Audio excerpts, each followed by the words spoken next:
improving access to affordable, high-quality, right-based sexual and reproductive health care, particularly through equitable family planning, safe maternal newborn child health services, which are also components of reproductive health services, as we approach the SDG NDA of 2030. As we all know, and I want to thank Vivian for setting the background and for this meeting, and that makes my job a lot easier, so I won't have to repeat some of the things that have already been said. But suffice it to know that family planning is far more than a health intervention. It is a driver of economic growth, education, gender equality, and social transformation. It empowers individuals, strengthens families, and builds resilient societies. The gaps in reproductive health impact in Nigeria manifest as disparities in access to family planning, information, and services, resulting in inequities in health outcomes. These gaps, as you all know, are often due to barriers shaped by economic, sociocultural, religious, and geographic factors, as well as funding and human resource challenges, to mention but a few. Such disparities continue to hinder the health, well-being, and economic potential of millions of Nigerians. Recognizing that health is a fundamental human right, and following Nigeria's commitment to global development goals and strategies, the Federal Ministry of Health and Social Welfare has, in partnership with all her stakeholders, marshaled out policies, frameworks, guidelines, etc., to provide strategic guidelines in addressing equity and access to sexual and reproductive health services in Nigeria, in particular, family planning, thus ensuring that every Nigerian, whether in bustling urban cities or in remote areas, regardless of income, age, education, or cultural background, have the same opportunity to access quality family planning services. Access in this context encompasses availability, affordability, acceptability, and appropriateness of sexual and reproductive health services and information. Together, equity and access form the foundation of sustainable development and social justice. It is within this framework that Nigeria committed to the Family Planning 2030 commitments, which is a bold vision aligned with global goals and tailored to our unique national context. These commitments embody our shared vision for a healthier, more prosperous nation. To accelerate progress towards FP 2030 commitments and candidly confront the challenges that confront us daily, governments, and that includes you and me, must build on gains over recent years and drive digitalization and innovation to accelerate exponentially the pace of progress made on family planning. The Nigerian health sector plans to gradually digitalize services and open new frontiers to improve access to health care generally and particularly on family planning services by leveraging technology, digital health platforms, and digital health tools in order to scale up service delivery, offer remote information and counseling, use mobile clinics to reach underserved areas, ensure self-care interventions for family planning, and public and private partnerships to scale up service delivery. Our foremost priority is strengthening the delivery of integrated, high-quality family planning services across all levels of the healthcare system. And This has been demonstrated by the NPHCDA in ensuring the minimum package of health services that have currently been integrated at the PHC level on sexual and reproductive health. This delivery, integrated service delivery, also involves improving infrastructure and a lot of revitalization of our PHCs, because if there are no functional places to offer services, then we can't be talking about closing the reproductive health gap. Enhancing the capacity of healthcare providers through training and ensuring services are delivered with respect, confidentiality, and cultural sensitivity. We are committed to integrating family planning into maternal and child health services. HIV/AIDS programs, all that is already ongoing, primary health care, and in hard-to-reach areas through mobile outreaches, mobile clinics, self-care services, as I said earlier, to increase access and maximize reach and coverage. Under the administration of Mr. President, through the HOPE agenda, our pragmatic and visionary leader of the health sector, Honorable Coordinating Minister of Health and Social Welfare, has, through the Federal Ministry of Health, committed to sustainable financing for the health sector through the sector-wide pooled funding, and more so for family planning interventions in Nigeria, more than ever before. And this is particularly following the downturn that we experienced as a country from the global financing space for development work. I'm sure everybody here knows what I'm talking about. Another critical area that government is enhancing is strengthening supply chain management through the newly established PVAC.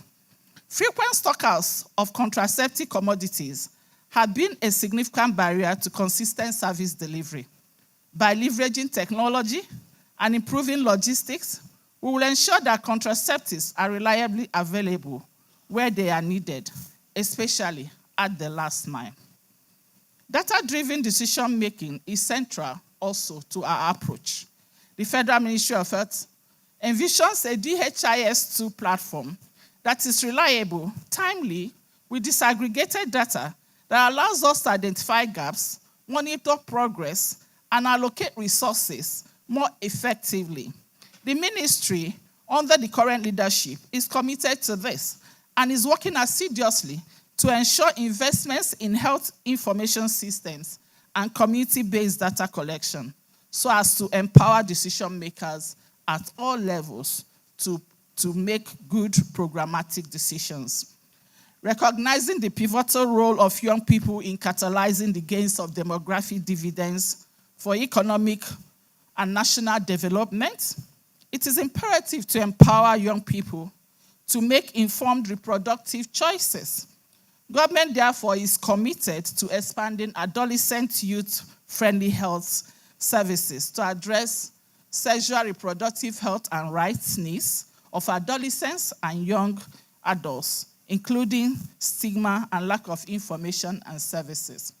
The ministry also, in addressing social and behavioral communication strategies, engage communities and gatekeepers as catalysts and champions for change. Partnerships with traditional rulers, religious leaders, and civil society organizations are deployed to foster supportive social norms, dispel myths, and promote the benefits of family planning for all.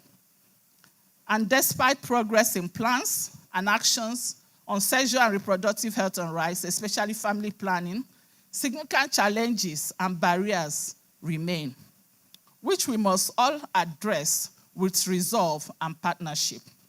Cultural and religious resistance is among the most persistent misconceptions about family planning, myths regarding contraceptive side effects, and cultural preferences for large families limit demand for services. To overcome this, Nigeria is deepening engagement with religious and traditional leaders, providing them with accurate information and involving them as advocates for reproductive health rights. Gender inequality also remains a formidable barrier. Many women and girls lack autonomy over their reproductive health due to patriarchal norms and gender-based violence. Addressing these deep-rooted social issues requires multi-sectoral collaboration, including legal reforms, education, and delivery. Although government and international partners have made commitments, family planning remains underfunded relative to our huge population in Nigeria. The needs are enormous. Mechanisms, including domestic resource mobilization, to ensure sustainability beyond cycle. And that is why the present government has the Basic Healthcare Provision Fund, also the NPHCDA, a lot of reforms, health reforms going on there, and also through the HOPE PHC project, mobilizing funds, as well as through our international donors, the CIF, FCDO, Bill and Melinda Gates, and even through UNFPA funding, and also the very innovative NHIA reimbursement model for BMONG services, CMON services, to mention but a few.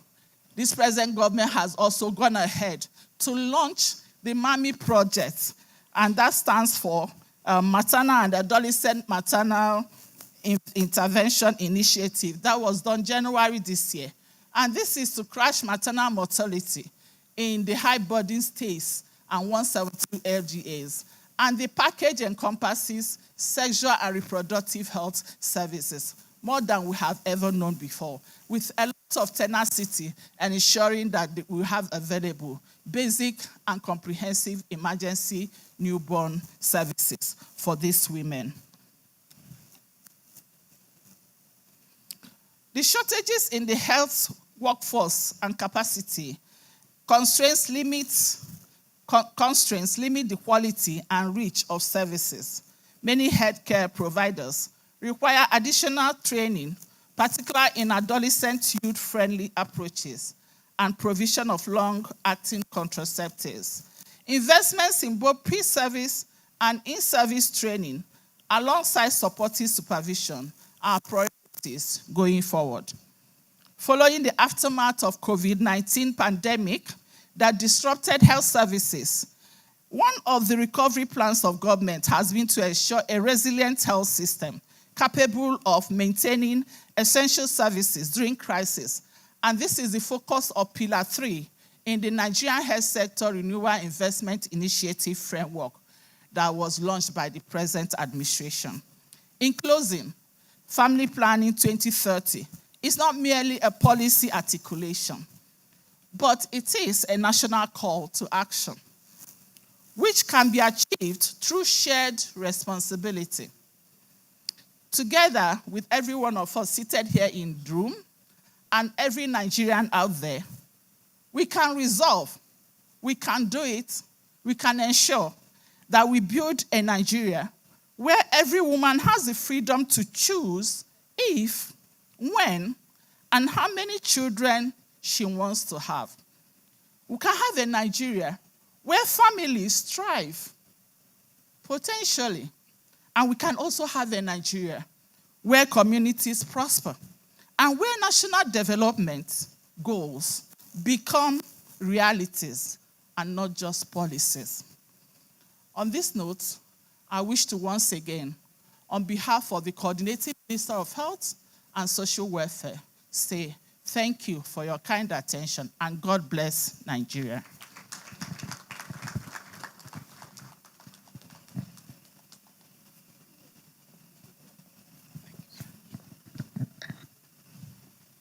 Please, another round of applause.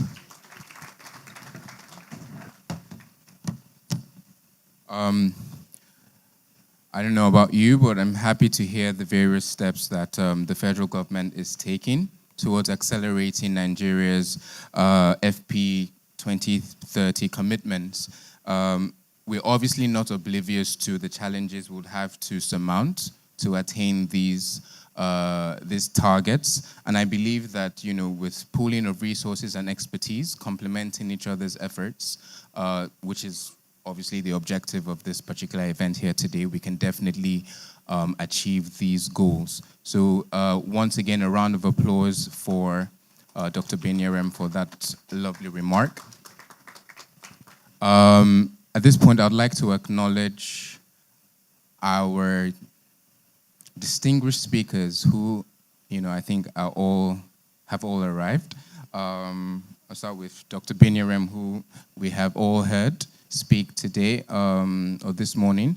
Also, Malam Gali, Dambuzu Tali. I'm so sorry if I am not pronouncing that well.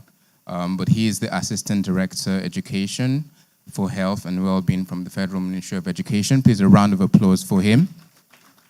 I also want to acknowledge Dr. Oluwatomi Koka, the Honorable Commissioner for Health, Ogun State. A round of applause, please. Thank you. Next on the list, I'd like to acknowledge pharmacist Aminu Bashir, who is the Permanent Secretary from the Ministry of Health, Kano State, who came all the way, honoring our invitation for this. So please, a round of applause for him. I also want to acknowledge Dr. Taiwo Johnson, the Director for the Challenge Initiative. A round of applause, please. Also, I'd want to acknowledge Dr. Fatima Bonza, the Country Director for TICO. A round of applause, thank you. Also, Peace Umana, the Director for Communications at the International Youth Alliance for Family Planning. Round of applause, please.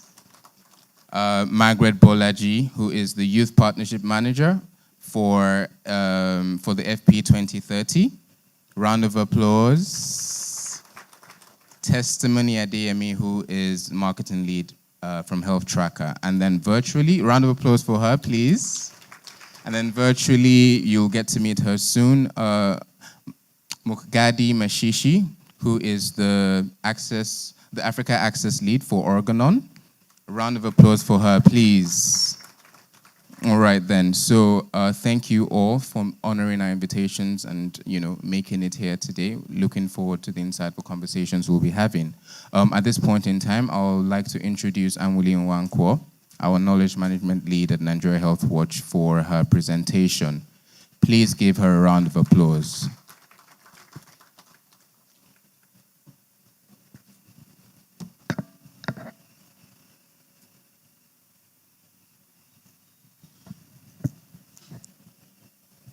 Thank you, Chris.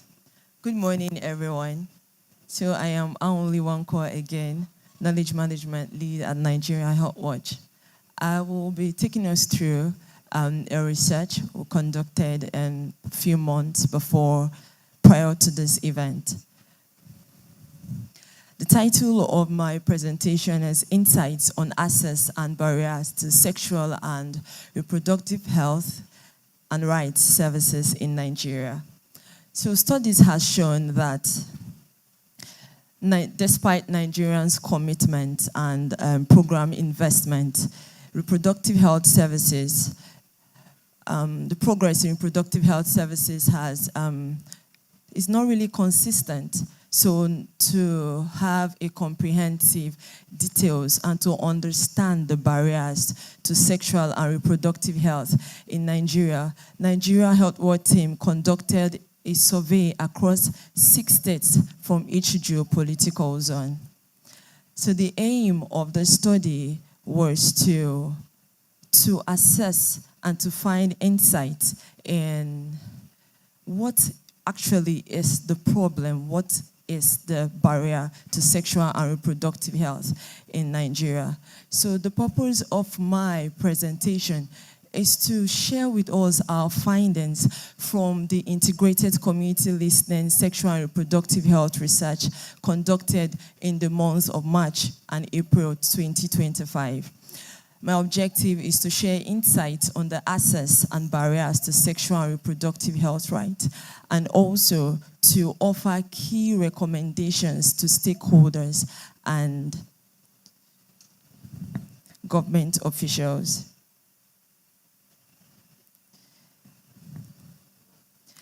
To dive into the methodology of this research, a cross-sectional study was conducted using qualitative method of approach to collect data across the 6 states, which are Lagos, Ebonyi, Cross River, Kano State, Niger State, to collect data, quantitative data from those states.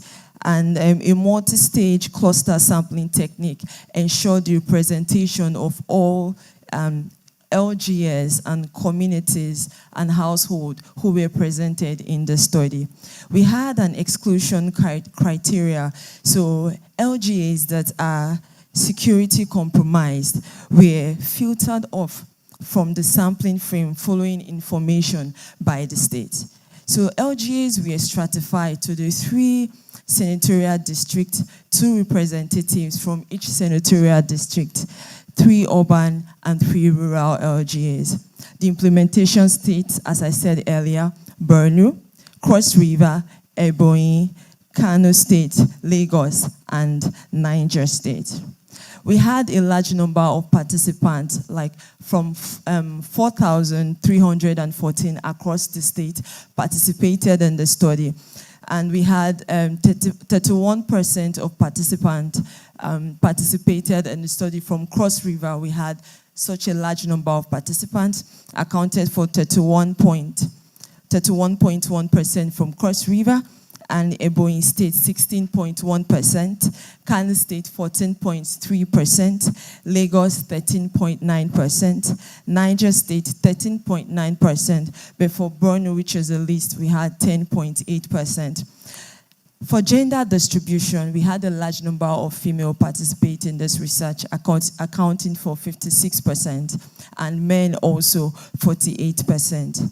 For the age distribution, it was categorized between 18 to 34 years old, then 35 to 54 years old, and greater than 55 and above. So for the age between 38 to 18 to 34 years old, we have 42% of participants. And between 35 to 54 years, we have 48.7%. And 55 years and above, we had approximately 10%. From this age group distribution, we have a larger percentage of participants come from the age group between 35 to 54 years. So we decided to ask another question. What is your first point of access to healthcare? And majority of them, across all, majority of the participants, like 65% of the participants identified primary healthcare services as their, primary healthcare centers, as their first point of access. To access their access to sexual and reproductive health and rights services, 50% have access to sexual and reproductive health rights and services, and 50% do not have. And an age group between 18 to 34 years have slightly greater challenges in accessing sexual and reproductive health rights services compared to those within the age of 13 to 54 years old. So respondents, about 81% of respondents registered saying they have no barrier, they have not experienced any barrier to healthcare service regarding reproductive health, but 19% said yes. So out of the 19%, we have a larger number of 52% coming from the age between 35 to 54 years old do not have experience barrier to sexual and reproductive health right. Then we decided to go further. Okay, what are the common barriers? And majority identified cultural beliefs and lack of awareness as the common barriers to sexual and reproductive health right. Findings from this integrated community listening showed lack of awareness and cultural barriers as the most common barriers to accessing sexual and reproductive health rights services. And this is a significant healthcare access disparity, with nearly half of the participants lacking access to sexual and reproductive health rights, particularly affecting the age group between 18 to 34 years old. So primary healthcare facilities dominate across all age groups as their first point of access, but their ability to deliver comprehensive sexual and reproductive health services is undermined by prevailing barriers, which is the lack of access and also cultural beliefs. Other factors that we outlined in this research are distance to facilities and the cost of services. There are also substantial barriers for many respondents. So implications to these barriers can lead to poor health outcomes, which include high maternal and infant mortality and unintended pregnancies. Also implications like policy and program challenges, including inadequate funding, poor resources, and also inadequate human resources for health. The consistency of the barriers across demographics suggests systemic challenges requiring comprehensive intervention. So investment in sexual and reproductive health right programs must prioritize strengthening information pathways, addressing cultural beliefs, reinforcing primary health care, and also addressing economic and geographic barriers, which include cost of services and distance barriers, while affecting a smaller proportion of respondents, still impact nearly a quarter of those facing sexual and reproductive health access to challenges. So now this study offers valuable insight. It is also crucial to acknowledge that there were limitations in conducting this research, like the quantitative survey approach lacks qualitative in-depth because of the cultural belief they persist as common barriers. So the qualitative study will help us understand better. Then also other limitations are absence of sexual and reproductive health provider perspective, and then limited depth on the lack of awareness. Lack of awareness was identified as a common barrier. However, the study did not delve into the underlying resources, which is it due to ineffective public campaign, illiteracy, is lack of barriers, or community gatekeepers controlling information flow. So without understanding why awareness is lacking, intervention might not be fully targeted or effective. So these are the limitations to the study. I want to say thank you so much for listening to my presentation this morning. Thank you. So because of time constraints, we will not be able to take questions. A QR code is going to be projected. Kindly scan the QR code and it will lead you to, you can drop your questions. This research is a preliminary one. If you want to participate in the survey, also click on the scan the QR code and then you can also participate in the research. Thank you so much for listening.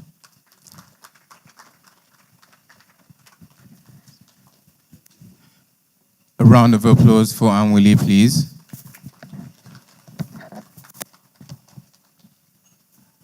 I think that was a very insightful presentation.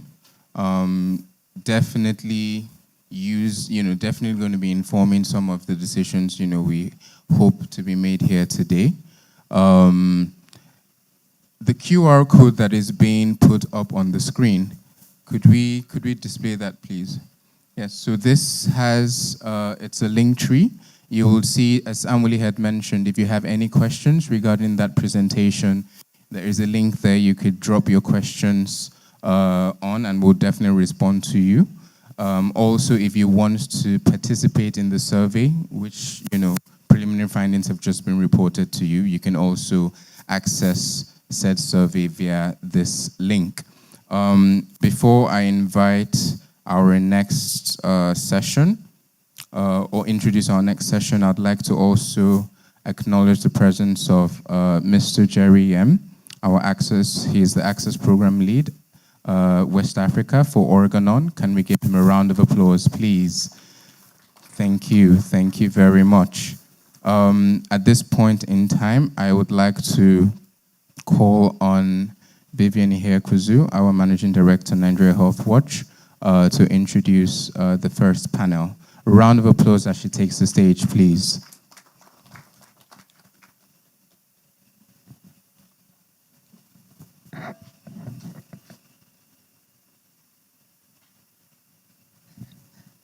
Thank you very much, Chris, and thank you, Dr. Binyaram, for that very insightful opening presentation to set the context. It's always good for us to get a better idea of what the government is doing around this issue. And I think the panel discussions now will take us one step further, but also hear from speakers from the states about what their individual states are doing around sexual reproductive health. And as Chris mentioned, we're very pleased to have Organon support this event. We know the gaps in our healthcare cannot be addressed if we leave it entirely to the public sector. So it's always great to have private sector support for health service delivery in Nigeria. So without further ado, I will invite the panelists. I'll invite you one by one to come and take your seat, and we'll proceed with the first panel session. So first of all, I'd like to invite Dr. Tomi Koka, who is the Honorable Commissioner for Health for Ogun State. Dr. Koka is a highly accomplished consultant obstetrician and gynecologist and a public health leader with over 3 decades of clinical expertise, including 28 years in the UK National Health Service, so she also brings an international perspective, during which she served as a clinical director for 5 years. She's a graduate of the University of Ibadan with an MSc in Global Public Health from King Mary Westfield, London. She's a fellow of the Royal College of Obstetricians and Gynecologists and also an alumna of Harvard's Kennedy School. Welcome, Dr. Koka. You can take your seat anywhere here. I think once I introduce all the speakers, just give me a minute. We'll remove the podium so we don't obstruct your view.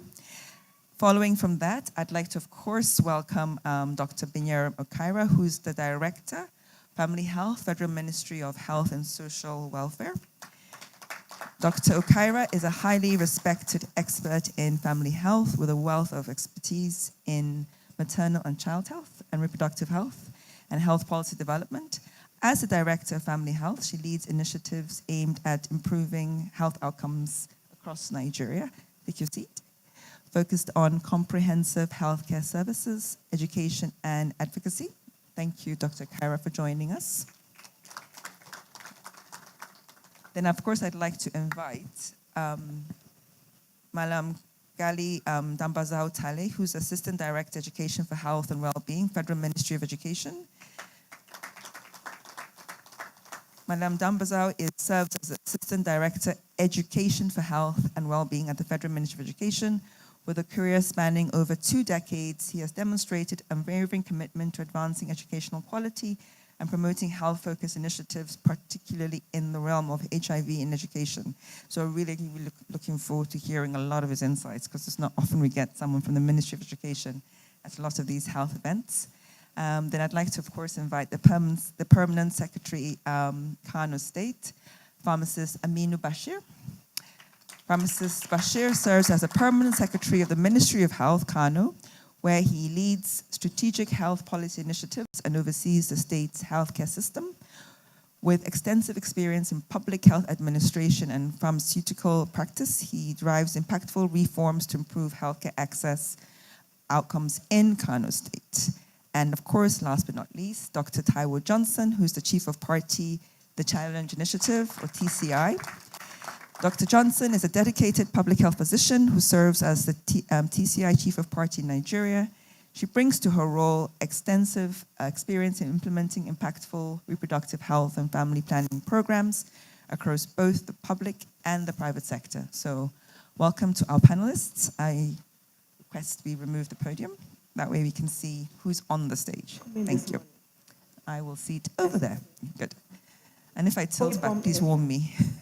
Maybe I'll put this over here. Yeah.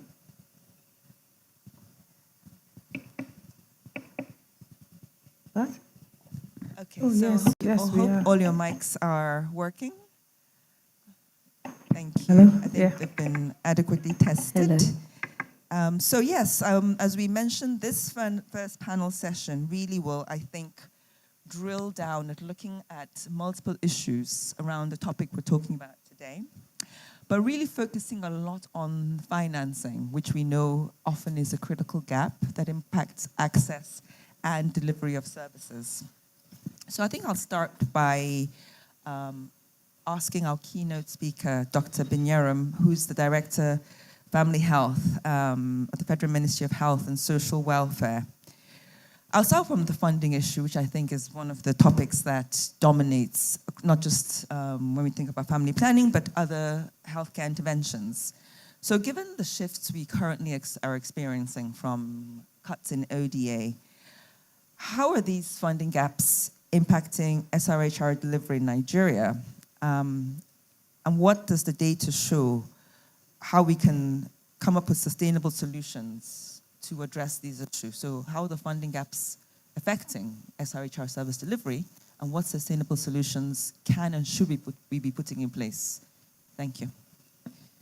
Thank you very much for that question. We all are aware when we woke up one morning to hear that the funding gap space for most development work through one of our major donors that supports most of the critical sexual and reproductive health services were withdrawn. It was quite abrupt for nations all over Africa, and particularly in Nigeria. And this went ahead to, I would say, maximize or increase our funding. However, because we have a very innovative and pragmatic minister who is heading the health sector in Nigeria, and with the cooperation of His Excellency, Mr. President of Nigeria, funding was mobilized immediately, about 200 million, a huge amount, about 200 million was USD was mobilized to ensure that the gap in health commodities generally, particularly for also considering malaria program, TB, HIV, and all that, was mobilized to see and ensure that we're able to buffer the situation. Coming primarily to sexual and reproductive health, particularly family planning, there's been a lot of efforts and a lot of political will to ensure that we don't run out of family planning services and products as our service delivery points. We ensure there's increased availability of these products, and women are not denied their right to have access to these products at our health facilities. And so several efforts have been made. One is through the basic healthcare provision funding.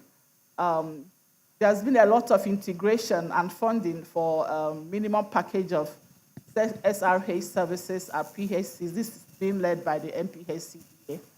And also in 2025, NPHCDA has further gone to commit $6 million US dollars through the LAD funding for SRH. Also, through the swap pooled fund, the country has also been, the health sector has also been able to mobilize a lot of funding for family planning. In the 2025-20 appropriation, we have a vote of charge for medical relief program. And through this program, about $6 million have also been mobilized for family planning. And precisely, I think about 5.7 is strictly for commodities and others to take care of the services and other related needs to ensure that family planning services are optimized and available, and there's increased access to the women needing it. In addition to this, again, we also have the Hope PHC Health Project, which also is going to kickstart very soon, which offers us another avenue for funding, and that is through the DLI2, Disbursement Linked Indicator 2. Through this DLI, funding has been mobilized to I don't want to quote the wrong figure now, but through this DLI, the federal government is going to be ensuring funding availability to states that commit to put money on the table for family planning. And as they do that, that will increase the federal's contribution to family planning and ensure that the cycle continues. Also, we have presently, even prior to now, the basket funding we've always had, which CIF, FCDO, Bill and Melinda Gates, and UNFPA have also been contributing to, and this also is also, the Ministry of Health also has a policy guideline for states to incentivize them to take the bull by the horn and begin to establish a a budget line and put that money on the table for family planning services in their states. And it's true we've not had a response from all the 36+1 states, but we have record of states like Lagos and several others that have put remarkable amounts for family planning through the UNFPA system and for procurement of family planning services. I think these are the few I can remember now, but I must say that to a large extent, this is the best we've had so far. And we are very optimistic that as these fundings are tracked, as they should for accountability, and they are deployed as planned, we should not have any stockouts in any of our facilities going forward. I also forgot to mention that the PVAC through the Medipool also is deploying about $6 million, yes, for full procurement of family planning products, as well as ensuring a very good logistics supply management system for these commodities. Thank you. Thank you very much for that, Dr. Kyra. I think you've shared insights into how, yes, we have funding gaps, but also the opportunities for the federal ministry to support states at the subnational to access funding for their own family planning services, but also the fact that there is also a need for the states to take the bull by the horns and also allocate or have a budget line item for family planning services at the state level. So looking from the federal to now the national, I'd like to pivot to you, Pharmacist Aminu Bashir.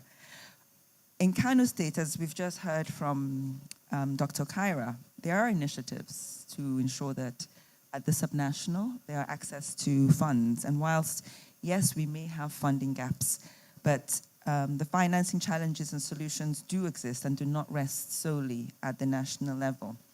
So in Kano State, at the subnational level, what models are you putting in place to ensure that you have financing for family planning services? We'll speak to Dr. Taiwo Johnson from TCI, but through co-financing initiatives supported, for instance, by TCI, which is, we hope, contributing to increased funding, what specific strategies are you pushing forward to ensure that you meet those commitments and Kano State has access to funding to ensure that commodities are available at health facilities whenever they're needed? Thank you. Thank you very much. Forgive me for my hoarse voice. I have a little cold. Kano State, actually, we did employ a lot of strategies. First, we have a Kano Health Trust Fund. I think it is the only one in Nigeria, where we harness contributions from our 44 local government allocations and also from the state IGR. So in this Kano Health Trust Fund, we assign percentage for family planning services.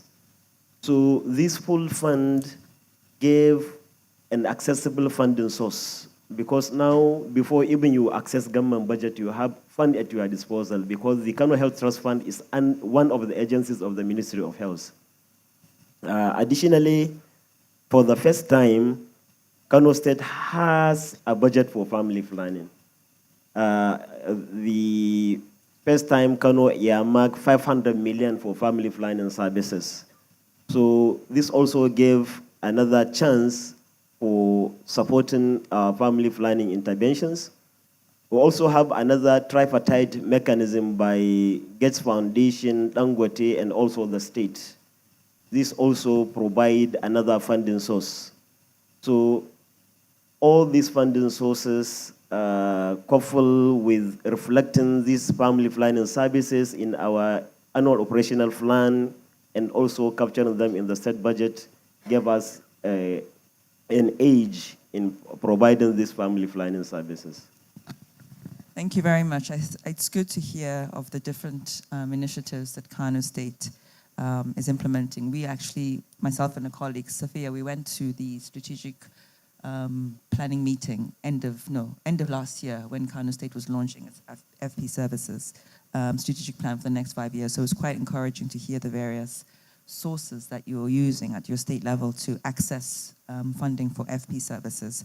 So really good to hear some of those examples from Kano State. Thank you very much. I'd like to now move to Ogun State.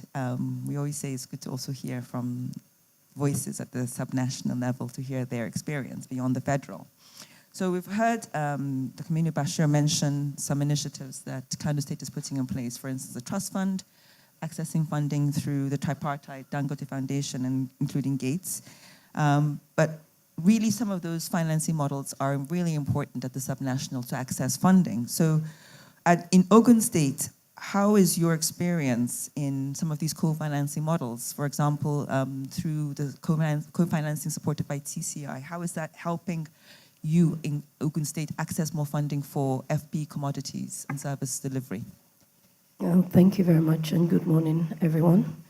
In Ogun State, TCI actually came in about 2017. That was just before I came in 2020.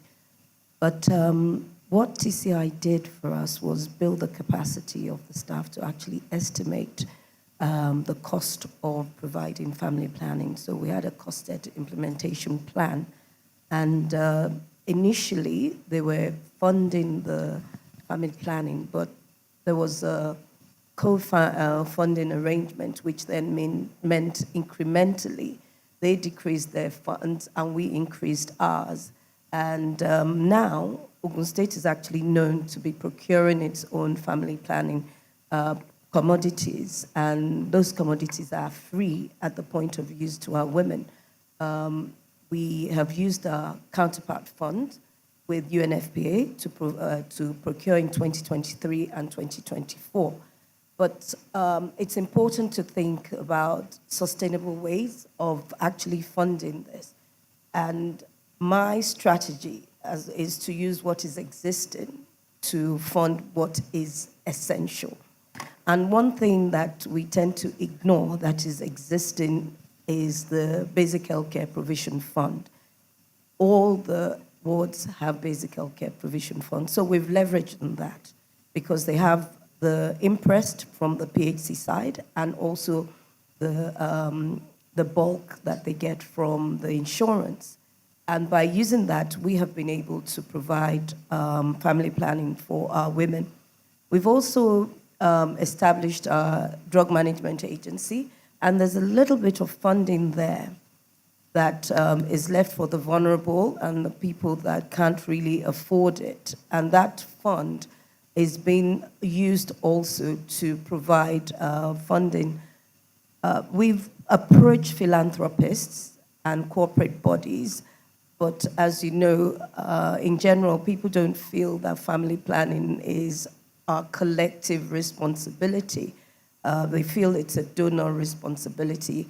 And what we're trying to educate them is for any nation or any group, community that wants to develop family planning, controlling your population is part of economic development. So we are approaching our corporate bodies, and we hope that this year we'll have some response from them. But as my colleague mentioned from Kano, we do have a budget line, and that budget line, we try our best to access it.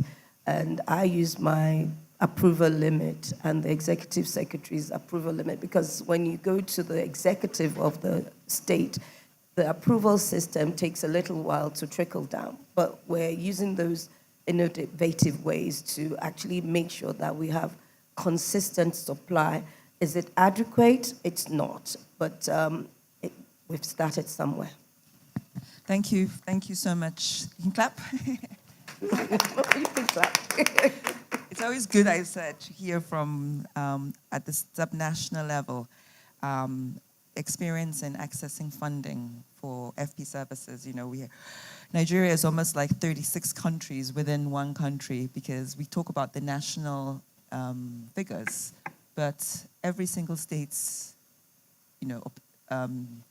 what every single state at subnational does varies. And so it's so good for this kinds of conversations, for states to also share what they're doing with everybody, but also use it as an opportunity to share experiences and learning, and also, I guess, to share some of the pain points that probably are common to all of you.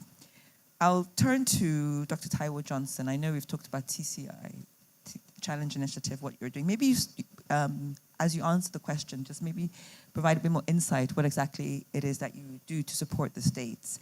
My question really focuses more on how the states you support, what have been some of the challenges, what have been some of the wins, what have been some of the gains that you've experienced at the subnational in terms of supporting states with co-financing for SRHR commodities. So start off by just elaborating a bit more on what it is you do and your state experience. Thank you. Okay, thank you very much. So the Challenge Initiative, basically what we do is we run the business unusual model. And so states express interest to be part of the Challenge Initiative.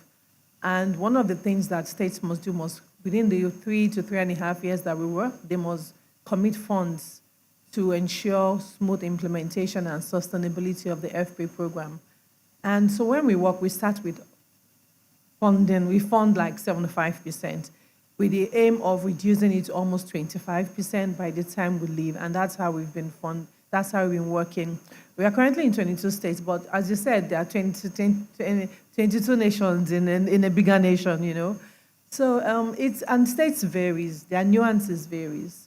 When we got into some states, we had states that didn't even have a budget line for family planning, but we are seeing that now. And we also have states that have funding for family planning. And we know for government that having a budget line, having funds is different from having an approval, and is even different from having release of funds. So these are all different things we have to work with. A state might have 200 million in their funds, but has these funds been actually approved by the governor? Has it been released? Those are key issues that we are dealing with right now. And we are working with all the states to do that. So what has been our greatest challenge? So when working with states, our greatest challenge to date is this issue of commodities. And unfortunately, it still remains so. I remember in a meeting I went to with the Federal Ministry of Health, which was supported by the Federal Ministry of Health. One of the things I learned was the family planning for Nigeria the procurement cost for family planning for the whole of Nigeria is about $45 million US.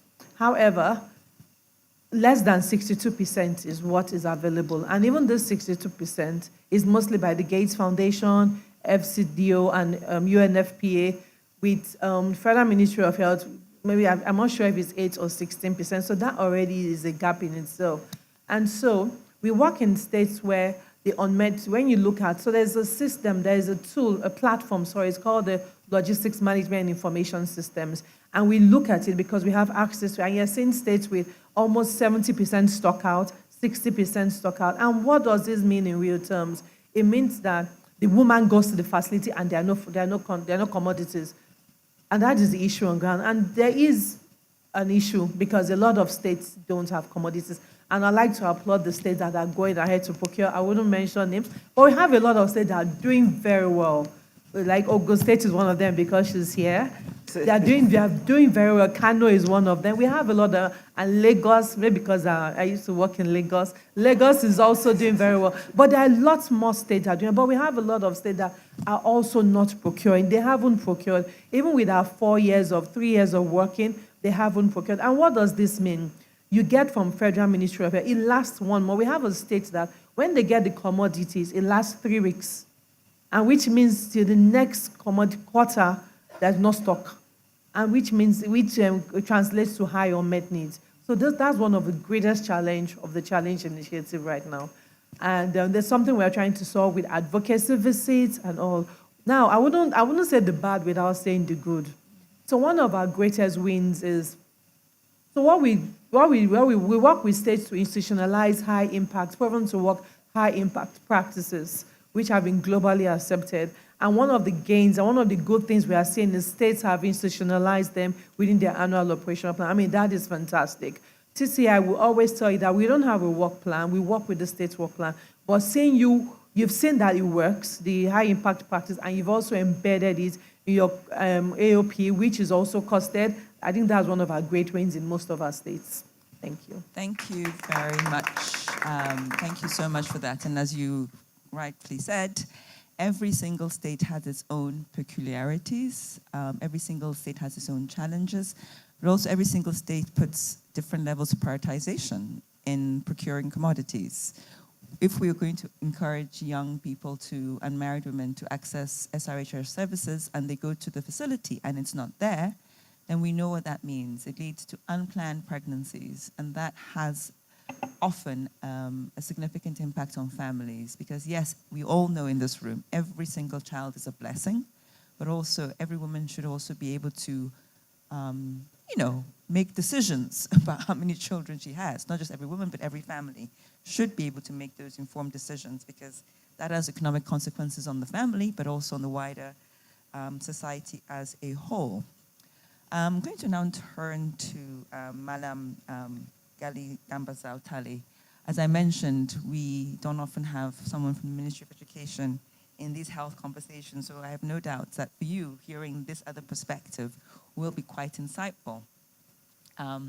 We often talk about sexual education. How are young people being informed to have better knowledge about their sexual reproductive rights, but also accessing services? So from your perspective, we've talked about funding gaps from the health sector, lack of human resources. But from the Ministry of Education's perspective, how are you collaborating with people from the Ministry of Health in informing some of the conversations around sexual reproductive health?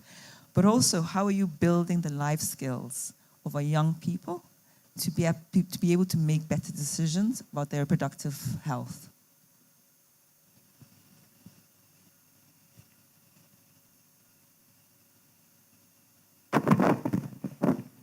Thank you very much. The ministry really recognize the fact that there is the need for the young people to have competency, skills, able to make decisions by themselves and to look for quality information from the right people to be able to take decisions to do with their reproductive health. On the background, the federal ministry provided a policy we call the Family Life and HIV Education, in which, as far back as in the 90s, the policy exists there and provided after the policy, then there is the provision of the curriculum in which provide education by the teachers, the learners, to know about themselves, to know about their lives, to know about how to take decisions. And with the rate of information, fake informations that is go around, and the issues of risky behaviors among the young people being young, especially the adults, adolescent and young people. That policy provided the policy in schools, providing teaching, providing strategies on which through the class deliberation to teach the children on how about to know themselves and know the issues to do with reproductive health and to do with family planning, all contained in the policy is provided for. Again, as you know, the policy, the education policy is a shared responsibility between the federal and the states. As the federal provide the policy, the real implementers are the states and the local government as well. The ministry provides also the universal basic education, on which they are providing the support to implement this policy at the state level and the local government. Of recent, the ministry saw the need to have a collaboration with the Ministry of Health. I think in 2023, the Honorable Minister of Education and Honorable Minister of Health met at Congo, Brazzaville, and signed the West African Commitment to Health and Well-being, whereby they agreed to work together because the incidences of health and education are linked together. Linked in the sense that wherever you need education, definitely there is need for the health facilitator provide information for the teachers. So they met in Kintele in 2003 and signed the commitment and agreed to work for health and well-being for education and health. In such case, it has provided teachers are trained to teach FLHE.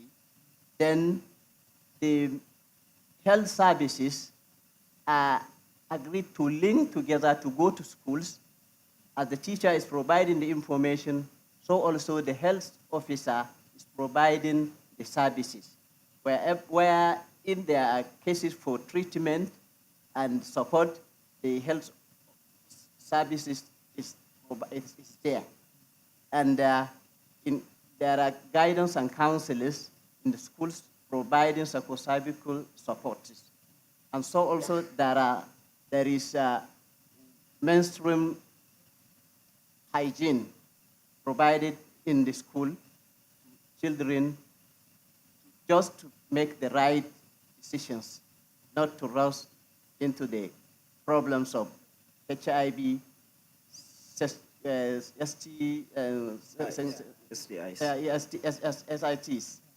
So these are the things the ministry is providing for young people, for them to be able to live healthy and well-being and to achieve their dreams in lives. Thank you very much for that. And I think it's encouraging to hear the initiatives that the Ministry of Education is putting in place.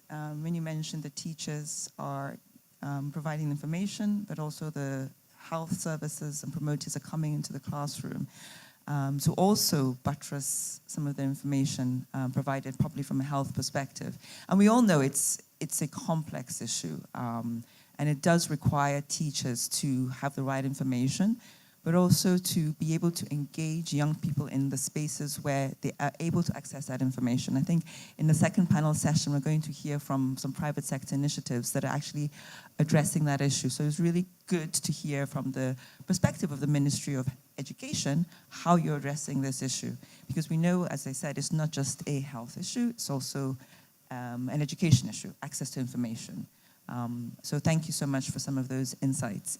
So taking from what Malam Tali just mentioned, Dr. Kaira, one of the things that was highlighted in the presentation from my colleague Amole was one of the barriers are those cultural, how can I put them, elephant in the room. We know our country, that impact people's knowledge and understanding. So from the Ministry of Health's perspective, yes, we've talked about the funding gaps, which of course limits access when you go for commodities, but how are you seeing, or how are those cultural barriers being addressed through the Ministry of Health? I mean, I know at the subnational will vary, but overall at the federal level, how are you addressing those issues to limit those barriers for people to access sexual reproductive health services?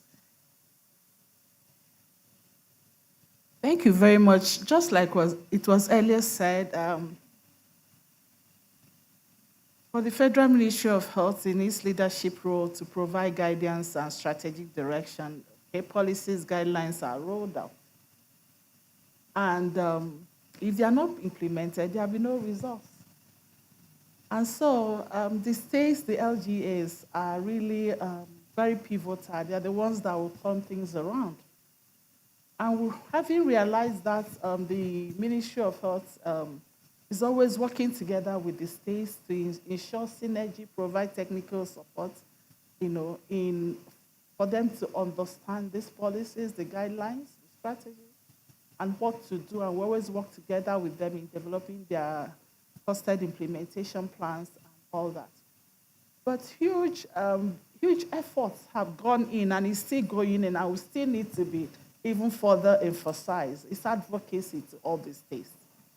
Considering that less than 50% are already committed financially to ensuring that family planning products are available. And we all know no products, no service. And so we continue this advocacy with them and to ensure that these policies are domesticated in the states, they are implemented. And within these policies, all the strategies are laid out. Social behavioral change strategies, interventions to ensure that we address the myths and the misunderstandings and create, and even the awareness creation and other health promotion interventions, as well as improving service delivery for quality SRHR services. So capacity building keeps going on together with the states. But I would just want to emphasize that it is really indeed a joint action. And we have to do a whole lot more because I would say to a good extent, I would say kudos to the, not because I work in the Federal Ministry of Health, kudos to the Federal Ministry of Health. And of course, we don't do it alone. We always do it with support of the states. States always, we use the bottom-up approach to develop these documents so that there's ownership. But a lot has to go into implementation, and the onus lies on you and I. Every one of us, we're not exempting anybody. We have to intensify efforts. And particularly now with the current leadership of the health sector, there's a lot of political will, both from the highest level to the leadership of the ministry, with a lot of projects, promising plans, that are not just mirage, but they are real. I want to use this opportunity to encourage states to really key in and ensure that we move forward from where we are in implementing SRHR services in our states to the next point. I think these are the few words I will say for now.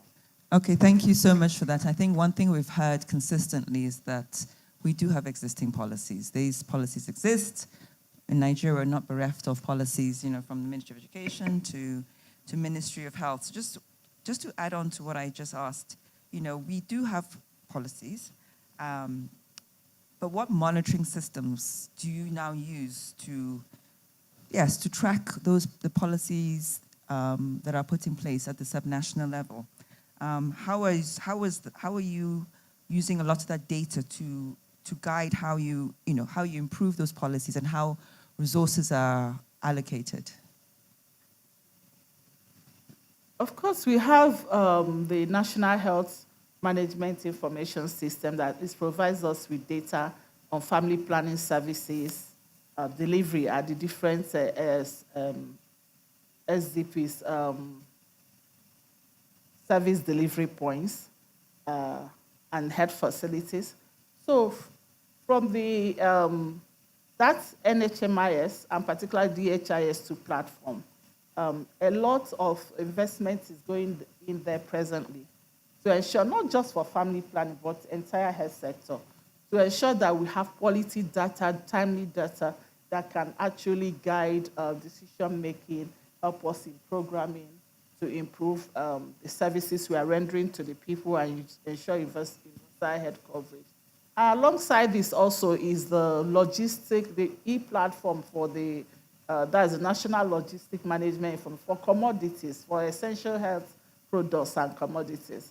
And data from these different sources actually guide in knowing exactly what is happening in each of the states and ensuring more advocacy to ensure that they streamline their actions to work towards achieving their targets and their roles, which are usually align both with the national goals for family planning in the country. Okay, thank you for that add-on question. I think it's important to also have an idea on how data is used and how you're tracking some of these policy implementation. But for Kano State, what measurable progress have you recorded in the implementation since you launched your Kano State Family Planning Strategic Plan? And how are you tracking the success of the implementation of the new strategy plan? Thank you very much. Actually, we are tracking the progress through various means. Like he said, we have the HMIS data that we use to assess the progress of our facilities. Additionally, through the National Health LMIS also, we see the logistic also data. So also we intensified supervision, in fact, high-level supervision, because we realized previously there was lack of ownership of these commodities because they are donor-funded. So in order for sustainability, accountability has to be strengthened. So state instituted high-level supervision, including even the Honorable Commissioner himself, so that facilities will prevent leakages in the facilities. Instituting these accountability mechanisms, and also we integrated the family planning system onto our drug revolving fund, because the state have already accepted the drug revolving fund as part of it.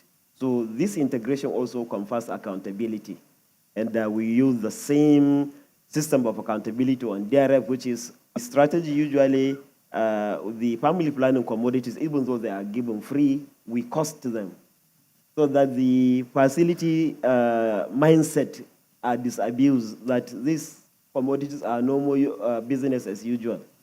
So since they are costed, whatever is missing, the cost that you will be accounted for. So this also improves the services. Additionally, after assessing the stock out rate from the National Health LMIS, we realized we need more funding sources. So like the Honorable Commissioner also said, in our drug revolving fund, we have markup for sustainability. Within it, there is deferral and exemption. So we also use some of the markup from deferral and exemption also to procure family planning consumables. we realize at times those are the part of the challenges. If you bring the commodities but consumables are not available, also it is creating another vacuum. So we use all those methods to fill in the vacuum. Thank you. Thank you very much. Thank you very much for that. I think it's good to hear the fact that Kano State is doing the costing, because if health facilities don't know the cost of these commodities, or you don't know how much you're spending, how do you now guarantee or ensure accountability for the funds used, and also keeping the health facilities accountable for the commodities that are actually given to them? And you're also doing, able to do some costing to ensure that you have adequate commodities at those different health facilities. As you know, we mentioned, as we saw in the presentation, the first place that people access healthcare tends to be in the primary healthcare center. So that's also very important to ensure that the commodities are there. To you, Dr. Kokas, thinking about,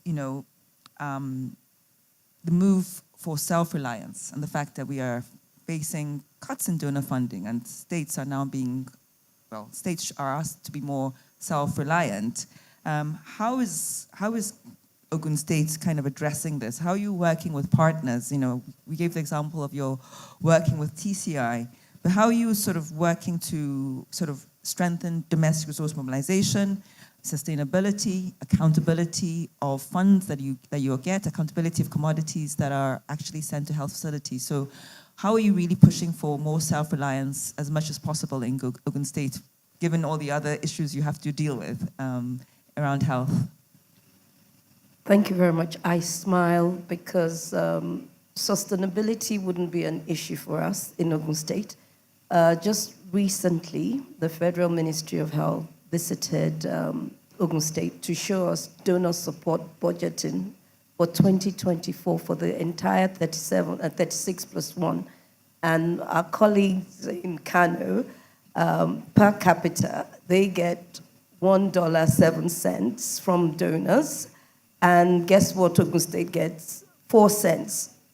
So we really we're not donor reliant, heavily donor reliant. And what we've tried to do is use our resources, and we continue to do so. And the most recent example that I can give is we started MAMI project, and we've actually procured our own carbetocin and calibrated drapes from our own resources. And that's from the capacity building that TCI has done. They've really shown us how to, do the co-funding. But obviously, I think the success is the graduated way of doing it, in which you started with 75 and incrementally we contributed more. So we're expanding that capacity to other things. We're pretty much self-reliant, if you really think about it. When it comes to donor, we're an orphan state.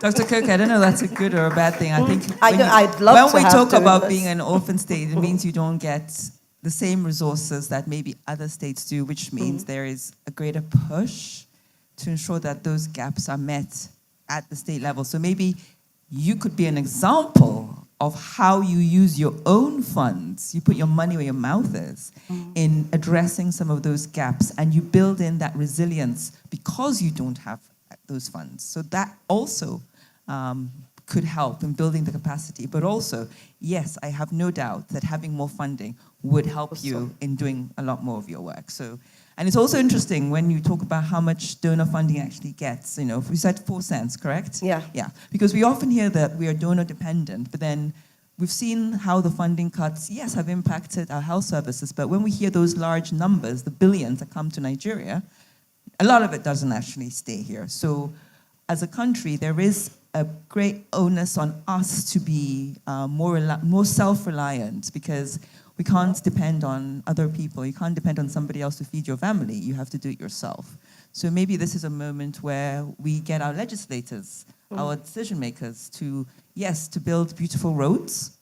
But Abuja has loads of beautiful roads. But also, let's not forget that people who are ill cannot use those roads. Just a sidebar there. If I may contribute, I think if we leverage on the fact that economic development cannot occur if you don't have control over your population.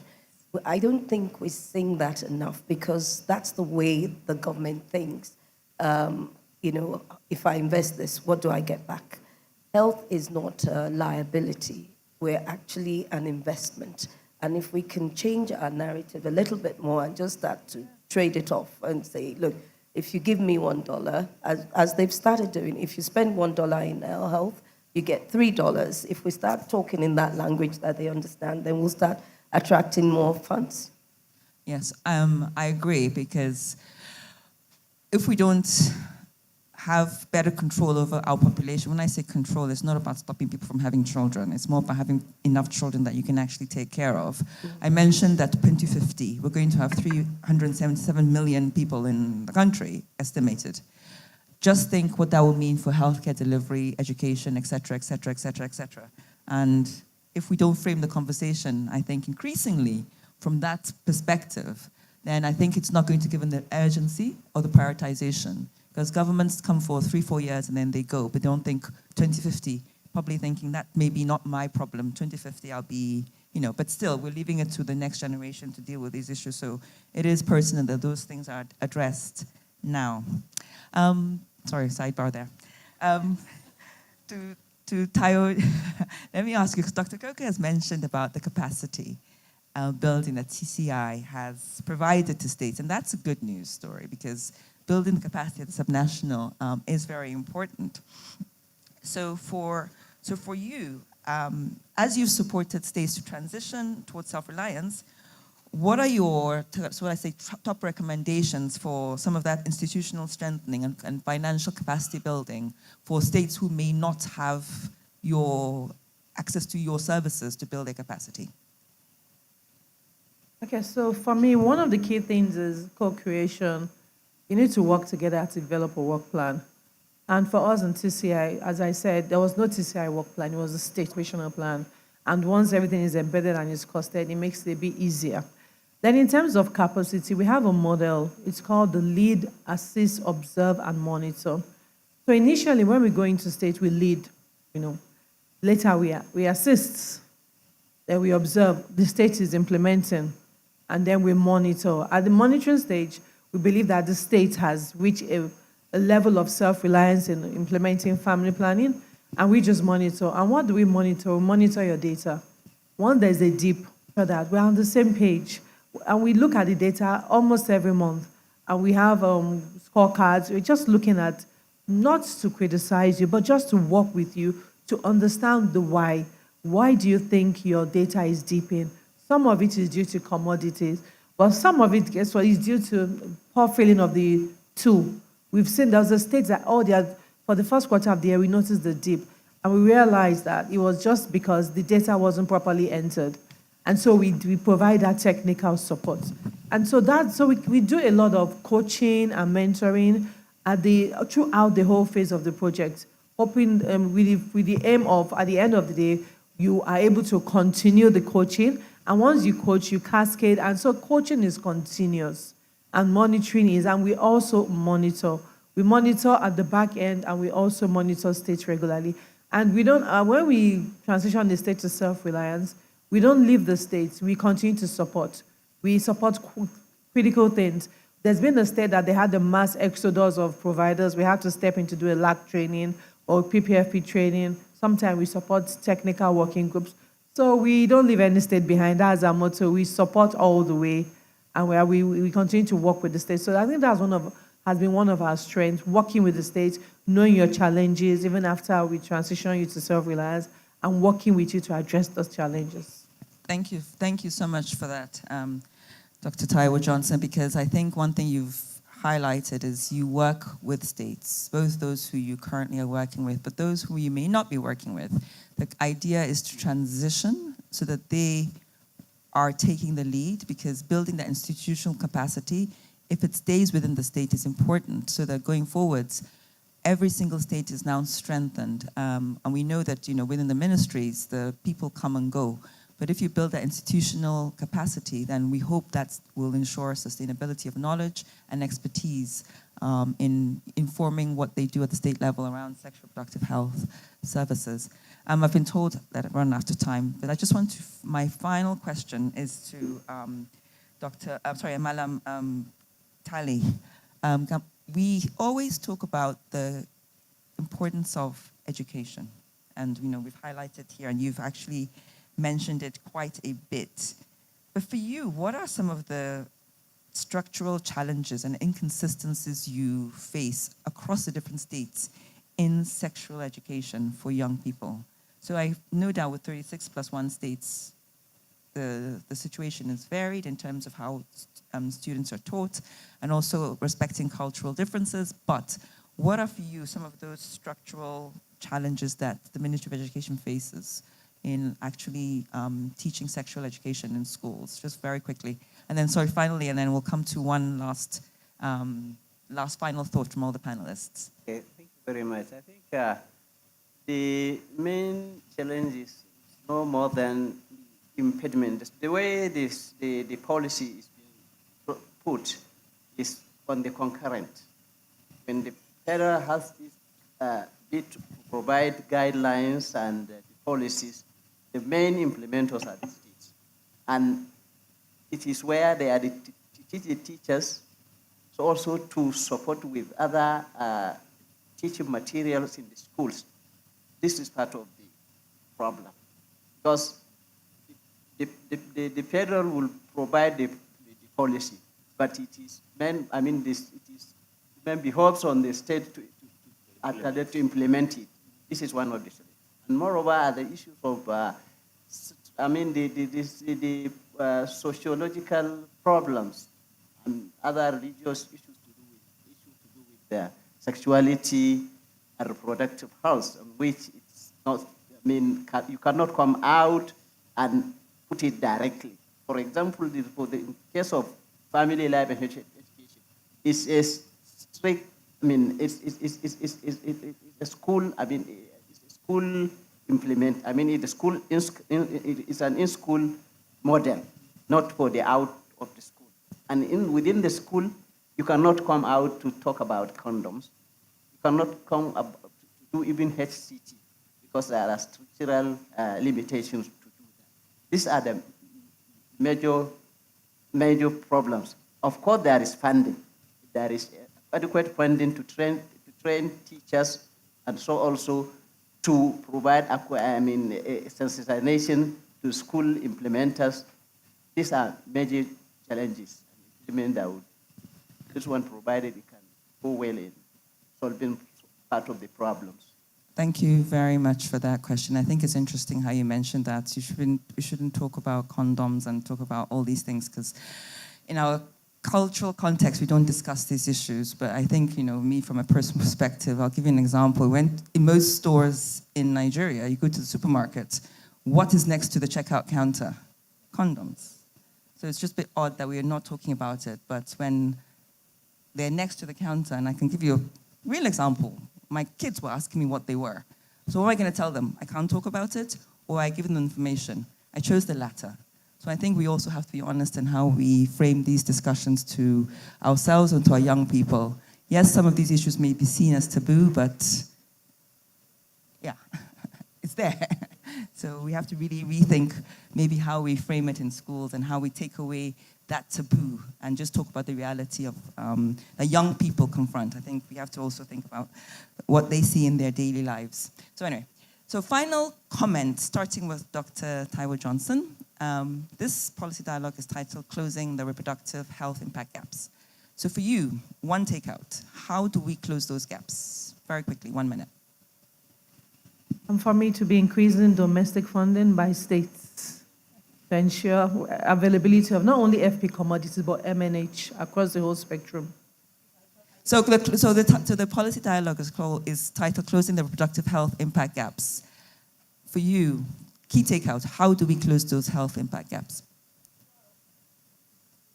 The gaps can be closed by transitioning from being donor dependent to being self-reliant, and also looking inwards into our domestic, availability of domestic funds and what do we already have in hand, increasing our community engagement, and also by ensuring sustained political commitment. That's important. Thank you very much. Dr. Benyeram, your thoughts, final? Thank you. I think just to add on to Dr. Coker's comments, we can close the gaps by passionately, we should stop playing on the ostrich and eyeball the problem and then confront it. And we should move from policy to aggressive implementation. I think that sums it all up. That is what will change the situation. Policy to action. We have policies, but how are we implementing them? Aggressive action. Can we ask you, Dr. Tallo? I think what should be, I think the civil society has really contributed in of reproductive health for education.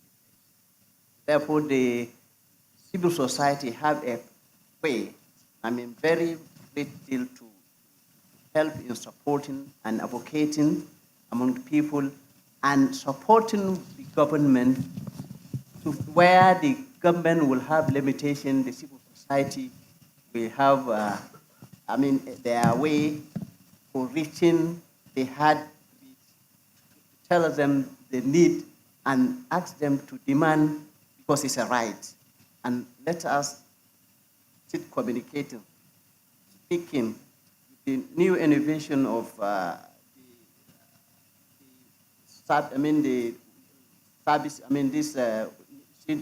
these various services, reach out to people and talk about it and demand for their rights. Okay, thank you. Stronger civil society, very important point. And finally, from Mrs. Aminu Bashir, what is your thoughts on closing some of those health impact gaps? I think in the North particularly, the best way to close the impact gap is by addressing the misconceptions, actually. So by this, we need to identify community leaders, religious leaders that will become advocates for the family planning and SRH, because it is the most easiest way.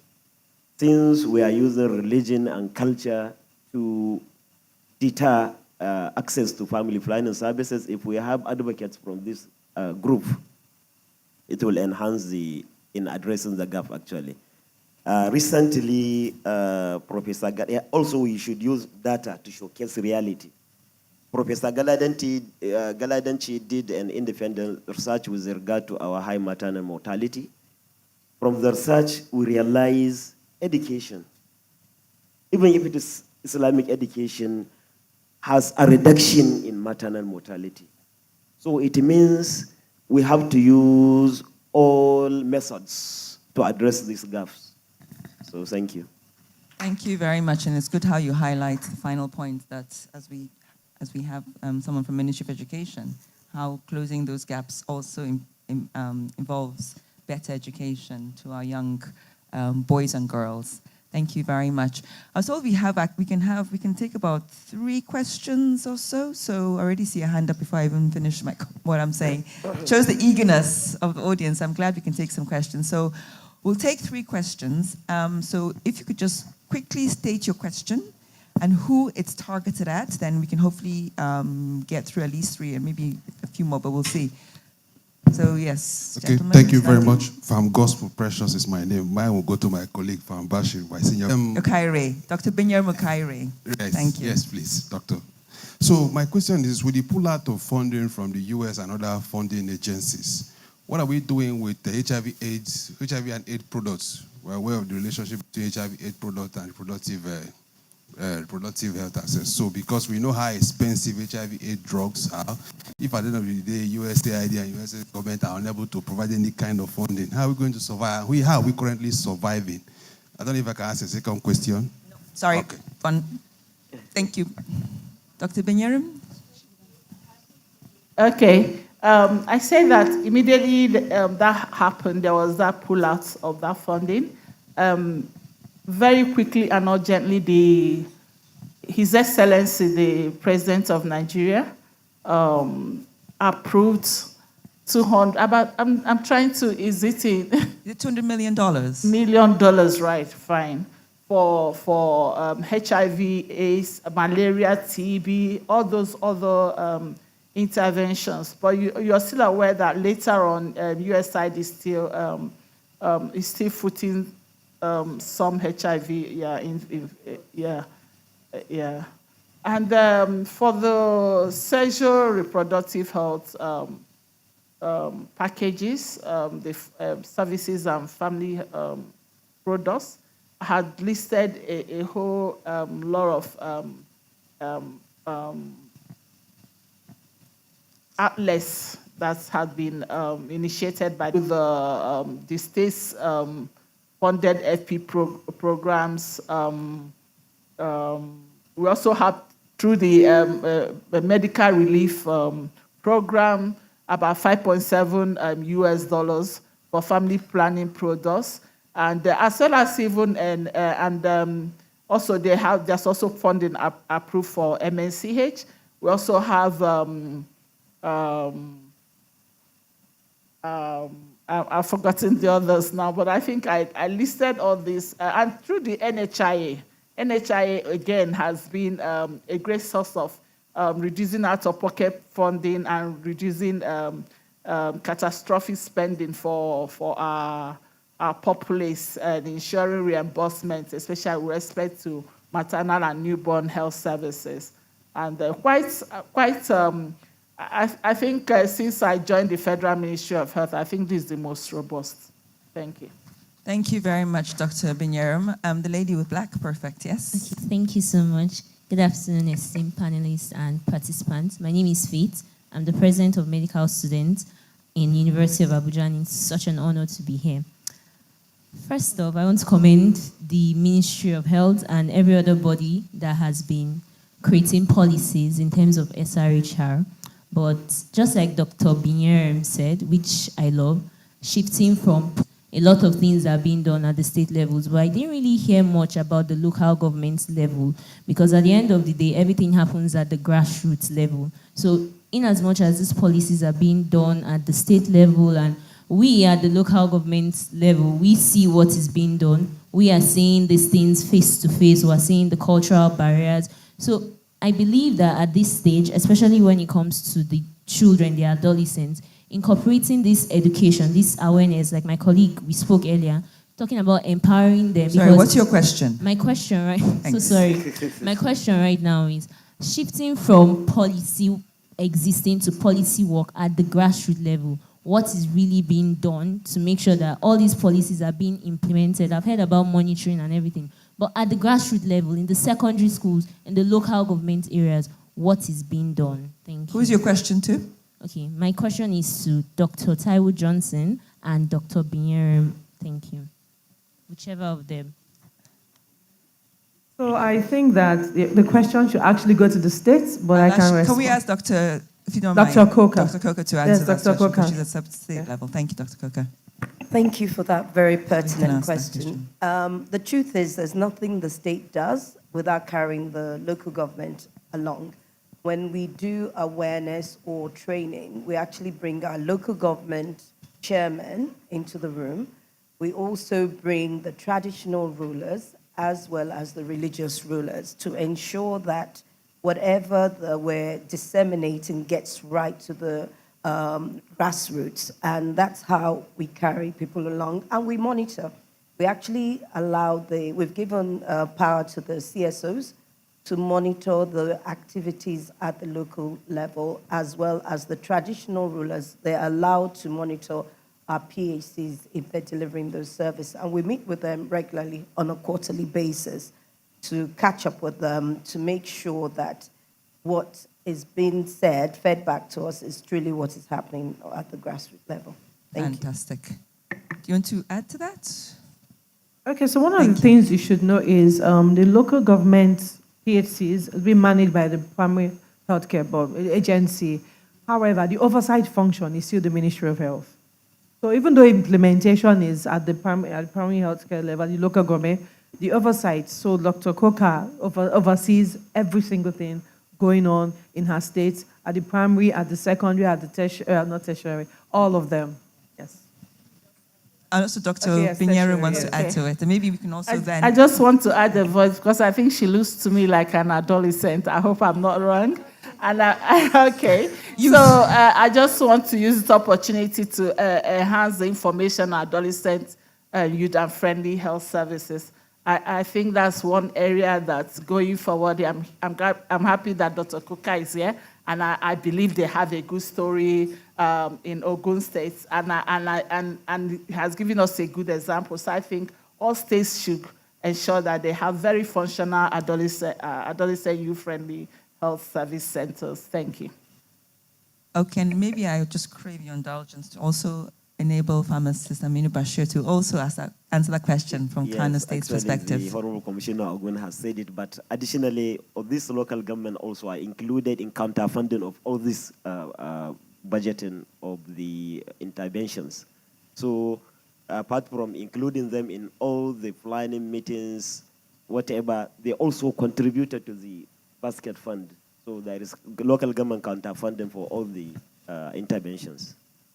Okay, thank you. And I'm going to actually insist that the final question, whoever has the final question, if it's directed at the Ministry of Education. Perfect. Thank you. Lady with the black. Thank you. Thank you. My name is Folashade Akpan. I report for the News Agency of Nigeria. Thank you for all your contributions to this. But my question, like she said, is to the Ministry of Education. We have a lot of young people still coming down with sexual and reproductive right issues. We have girls getting pregnant, 12, 13, 16. Now, and some of these children, children are still in school. Everybody is shying away from, telling them these things the way they are. You also mentioned how your children may ask you and you don't even know what to tell them. So who's the Ministry of Education? I also want to know what is being done, at the school levels to ensure that they get all this information, because even the school is not teaching them the way they should. At home, they're not getting the information they should get. They will definitely get this information somehow, some way from, and at the end of the day, use them. So how do we now, bring all of this together, implementation and all of that, to ensure that they get this information and, implement them, use them for themselves? Thank you. Thank you for that question. And just to answer for the Ministry of Education's perspective, I think it's a great question. Thank you for that. Thank you very much. What happens is, education is a bluffing in the sense that even the teacher needs to be trained.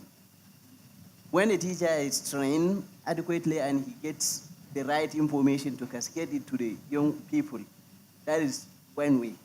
But for now, there is this initiative for education for health and well-being, whereby now it is allowed for health providers to come to school and provide services. In case where the teacher has limitation or in case of his capability, he can refer to the health servicer to provide service. But of course, it is gradual. It can't happen just overnight. It has to be gradual. With your demands, even the question you are asking about the Ministry of Education is still part of it. And so you can open up, talk about it, say it, demand from us, and the government will definitely respond at it through a time. Okay, thank you. Thank you so much for that. I think we've had a great round of questions. Yes. Add my voice to that because I'm aware for us, policy development is usually multi-sectoral, and we usually collaborate with Ministry of Education and other relevant ministries in that process. And I know that we've been promoting pre-service and in-service sexual and reproductive health, basic information, pre-service, that's through the schools. And again, there's also this peer-to-peer education that we also do. And through both platforms and also we also ensure promote life skills acquisition. And through this process, these young adults are informed, they are prepped up, they are prepared, so as to be able to make the right decisions for their future, with respect to all issues of sexual reproductive health. But I think one area that we need a lot more strengthening is capacity building, to have those people who can actually engage these adolescents and give the ideal counseling information in a friendly manner to achieve results. Thank you. Okay, thank you so much for that. And I'll actually also answer in a way from, for instance, Nigeria Health Watch. How are we closing those health impact gaps? By providing platforms as such to bring people together to have these discussions, which we think are important. So we ensure that these issues stay in the public space and are elevated so that decision makers, et cetera, can hear. But also, I'll actually add to your question when I mentioned when we have children, how do we answer those? There's also the role of parenting. How are parents closing those health impact gaps? Me personally, I don't leave those gaps. If my child has a question, I'll answer it. Why? Because if I don't, I'm under no illusion they will find the information somewhere, and it may be the incorrect information, and I'd rather it was me as a parent take that responsibility to make sure that my children are informed, because wherever they are, they will always get that information. Access to information is very easy now. So also as a parent, we also have that role to play in closing those health impact gaps as we are talking about today. We actually have some online questions I've been told. I can only take one, because I know we are probably running out of time. I can't read that screen, unfortunately. So I'm going to just turn my back and read it from here. So this is to Dr. Taiwo Johnson. What national lessons have you learned from transitioning states like Ogun and Kano to self-reliance in family planning? And how can these lessons guide other states facing donors? I think you've spoken a bit about it, but just to quickly, just reiterate some of what you said. Thank you. So one of the first things we've learned is state ownership and leadership, and it really matters a lot. States own the program, and they do realize that family planning, as has been said, is an investment. Because a lot of people would think family planning, health is a burden, health doesn't generate revenue. But when you look at it as an investment and you're willing to provide funding, that's one of our critical steps. And we go to some states and we see passionate commissioners and governors that champion the cause. So that has been one lesson. And that's one of our greatest lessons.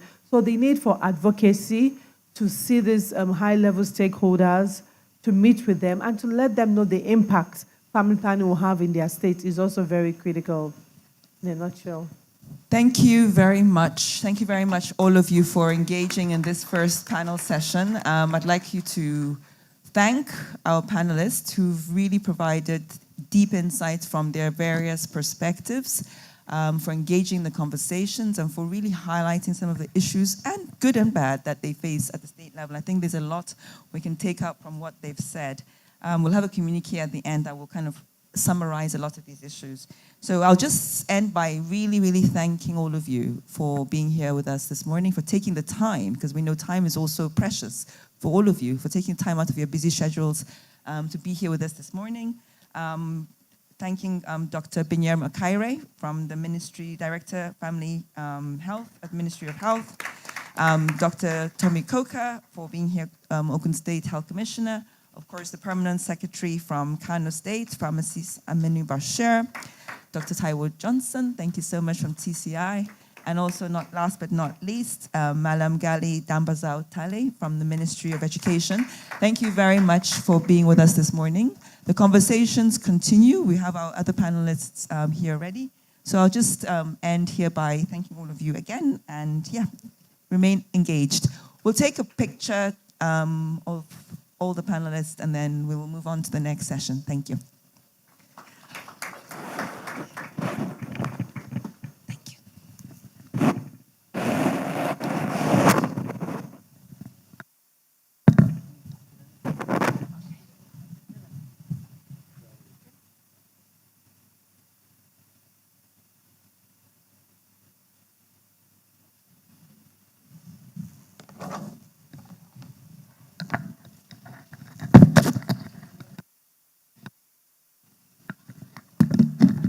for our speakers. Understandable, we couldn't get all the questions, so I'm going to refer you again to our link tree. We do have, we have an opportunity for questions who weren't answered or questions that weren't answered. You can submit your questions via that link, and we will do our best to address them and get back to you. So we're going to put that up again.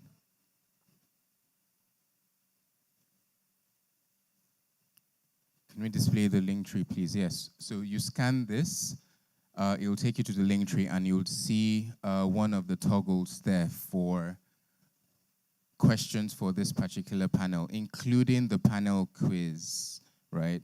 So please do well to engage that.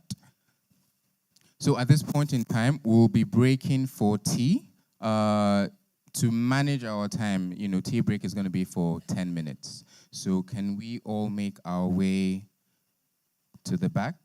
Tea break is served, and in 10 minutes, please do come back in for our second interesting and insightful conversation. Thank you very much.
first of its size to focus mainly on women's health, rooted, empowered. So is the rest of the organization, or rather the society as well. And it's always energizing, but I'm also encouraged following the comments and the information that was shared in the addresses that happened before me through the esteemed speakers, that, you know, that we need multi-sectoral and we need multi-stakeholder commitment in terms of in terms of family planning. And FP 2030 is one of those goals that they're chasing after as well. And I also want to share that as an organization, Organon, we have also made a commitment to FP 2030 to ensure that we can also support the efforts to prevent more than 120 million unintended pregnancies globally. And today, this is also the fact that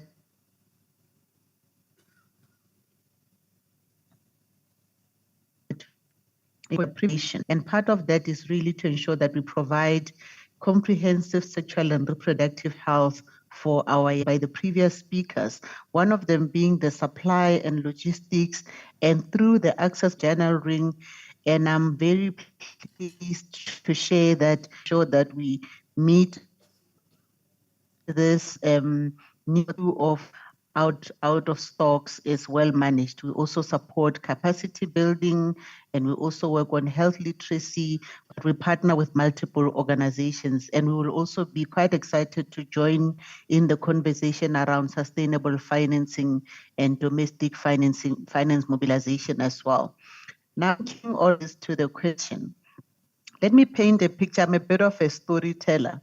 So let's say we have a 15-year-old Lucy, and I've chosen a universal name. She meets a boy, Rob. They engage in sex. It's a first experience for her, and she ends up falling pregnant. She drops out of school. The policies in her country do not allow young mothers to go back to school, which means Lucy is missing out on an education, right? And then also the policies in her country do not allow her have access to contraceptives until she's 18 years old at least. That means she also has a higher risk of falling, particularly securing a good job. Therefore, it means the economic prospects and financial freedom for her are limited. With this bleak future, at 17 years old, Lucy decides to get married to 40-year-old Mpilo. Why? Because Mpilo is employed and he can provide some level of financial support for her. And Mpilo decides he actually wants to have 4 children. So Lucy now is trapped in the cycle of having multiple pregnancies. This is not just an individual whole. And if we link this to the SDGs, the story of Lucy touches on multiple SDGs. First of all, if we look at SDG 3, which talks around good health and well-being. Now we want to make sure that we reduce maternal mortality. With Lucy's statistic when we think about maternal mortality. And then we also have under the SDG 3.2, which focuses on preventing deaths for children who are under 5. Given Lucy's story, her kids are also at risk. And then we also have target number 3.7, which is what we are discussing today. And that is critical in this case to drop out of school, which means her access to education is limited. And this puts her at risk because now she has to deal with how do I continue to feed myself and my child. So SDG 2, which speaks to us ensuring zero hunger across and economic growth. Lucy doesn't have any of this. One of the SDGs is also around gender equality, which is SDG number 5. So how do we have a gender equality in the workplace if we do not have sufficient females in the pipeline to actually take on those roles in leadership when it comes to healthcare? So I also want to re-emphasize what was mentioned earlier as well, that family planning is every sector's issue. It's every person's responsibility, And it's not only the health sector's issue. So I think one of the great things about this particular dialogue is that touching the same room to ensure that this dialogue is inclusive as well. So if there's no access to SRH due to policy limitations, attitudes at health facilities, the cultural beliefs and practices, and there is lack of choice, there's limited availability of reliable information. All of this compound the issue of early pregnancies. It compounds the issue of unsafe abortions, which also put a burden on the health budgets and the country's budget as a whole. So it's critically important that, there is that, ensuring that there is access to comprehensive SRH services so that we can harness the power of young people, because the future is actually now. They are the future. They are the leaders as it currently stands. So we need to ensure that we invest sufficiently in comprehensive SRH services for young people, so that every dollar, we need to remember that every dollar that is invested here, it can actually help us to reduce healthcare costs. It can help us to achieve our goals in terms of the education, and then also a higher lifetime of earnings, as I shared with Lucy's story. And the money that the government then can save by ensuring that there is comprehensive access can then be redirected to building more schools, to building more hospitals, creating more jobs. So family planning is an essential investment, and it's critical as well that this is prioritized. And maybe there's a need within the health budget to have a specific budget line that speaks to family planning. And one of the speakers mentioned that there's lack of services in health, but roads are being built. And from what I understand, Nigeria has really good roads, which I'm really looking forward to driving on in the next couple of days. So let me put this out there. We cannot focus on watering the plants when the house is built, when we do not actually have sufficient investment in certain aspects from a healthcare perspective, angles. So we do need to also realize and acknowledge that we have massive talent on this continent. And for us to be able to leverage that and harness this talent, we need to work in collaboration and partnerships, because this is the new innovation.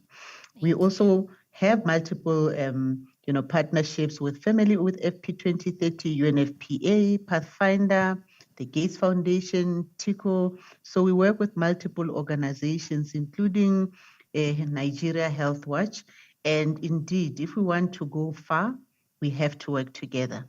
So we have to think about the Pan-African solutions as well. Thank you very much. Thank you so much. Thank you so much, Mogadi. I like the story of Lucy because it touched on all the different SGDs throughout her lifetime. So I'll come to you, Dr. Fatima Banza, who is the country director for TICO Nigeria. And before I go into your question, I also ask what is happening and what's the plan. But now we're talking with this and, close the health impact gaps. So Dr. Fatima Banza, we understand that TICO, they use technology to transform sexual and reproductive health for underserved girls in urban and peri-urban Africa, especially those, facing the triple threat, so HIV, unwanted pregnancy, and sexual violence.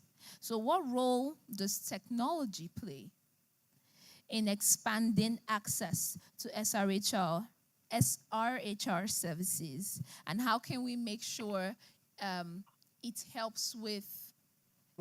Thank you very much for this question. For us at TICO, is a non-profit organization, and we basically operate through, we have an ecosystem approach, and we use technology to link up the various components. People might think TICO is an app. But TICO is not an app, but we use technology to link up anything that can be linked. So over the past, I would say, over a decade of TICO's existence in Africa, we have used technology in this manner. We've seen how it works. We've also documented it. And from what we are saying, we are in Nigeria now for barely a year, but we are already in 7 countries in Africa. And we have had real learnings, and we have seen the positive transformation that technology has in expanding access to SRHR. Now, the use of technology by way of, in terms of program implementation, as we have experienced, has a lot of advantages in expanding access to girls. Girls are our focus. It is critical that technology facilitates girls' ability. Girls, using technology, girls get the right information. The right information that they can assess, also be compared, can be researched upon, and can be discussed. Majority of girls don't even know where to get information at all. The starting point is even a problem for a lot of girls. They don't know where to get the information. Some that do are even shy to ask. But with technology, a lot of it is eliminated. They are able to access where to get service, who to talk to. In fact, in some instances, as you know, with our TICO app, they are able to be directed to the appropriate locations that they can get youth-friendly services. Secondly, with technology, a lot of girls that would have been lost, now get access, especially in underserved areas. In underserved areas, you discover that girls may not have phones, and services are not just available in the areas. So no services, and only few have connection. But through technology, the very few that have facilitate others getting such access, and that is the TICO model. Additionally, with technology, it is safe. It is safe. They can be confident that nobody will know except who they choose to let know as transpired. Then, by way of the overall system, we discover that the use of technology enables us to see, even though I will not say real time, but near real time happenings all over our areas of implementation. And that allows us to know what is working and what is not working, and then we are able to address such promptly. Yeah. Then maybe a very interesting point with regards to this is also, you see, the technology as we apply blocks leakages because we have levels of validation from the user to the provider, and it allows resources to be utilized for more people.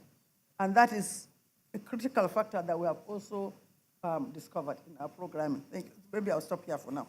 Thank you. Thank you very much, Dr. Fatima. I like how you talked about what technology could be used for access. It's safe. There's some confidentiality to it, and it's also educative. especially since these young girls in these rural areas don't know where to get the information from. So thank you for that. So I'll come to you, Peace. And so at International Youth Alliance for Family Planning, you've been very successful in engaging young people globally. And what are some of the key concerns being raised by youths in your alliance regarding SRHR access in Nigeria? And how are you working to amplify these voices to influence policy and service delivery? Thank you so much, Dr. Adachi. Standing on existing protocols, the IYAFP was formed in 2013 at the International Conference on Family Planning.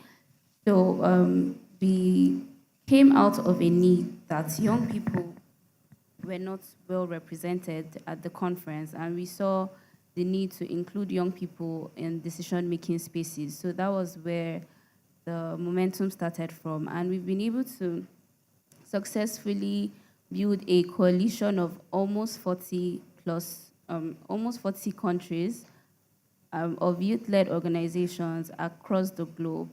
And we do this by partnering with different youth-led organizations to implement SRHR projects in the grassroots. And we also act as fiscal sponsors between the donor community and youth-led organizations that may not have that access to the donor community. So we bridge that gap, we bridge the donor and grassroots gap, so we can easily give out funding to youth-led organizations to implement projects.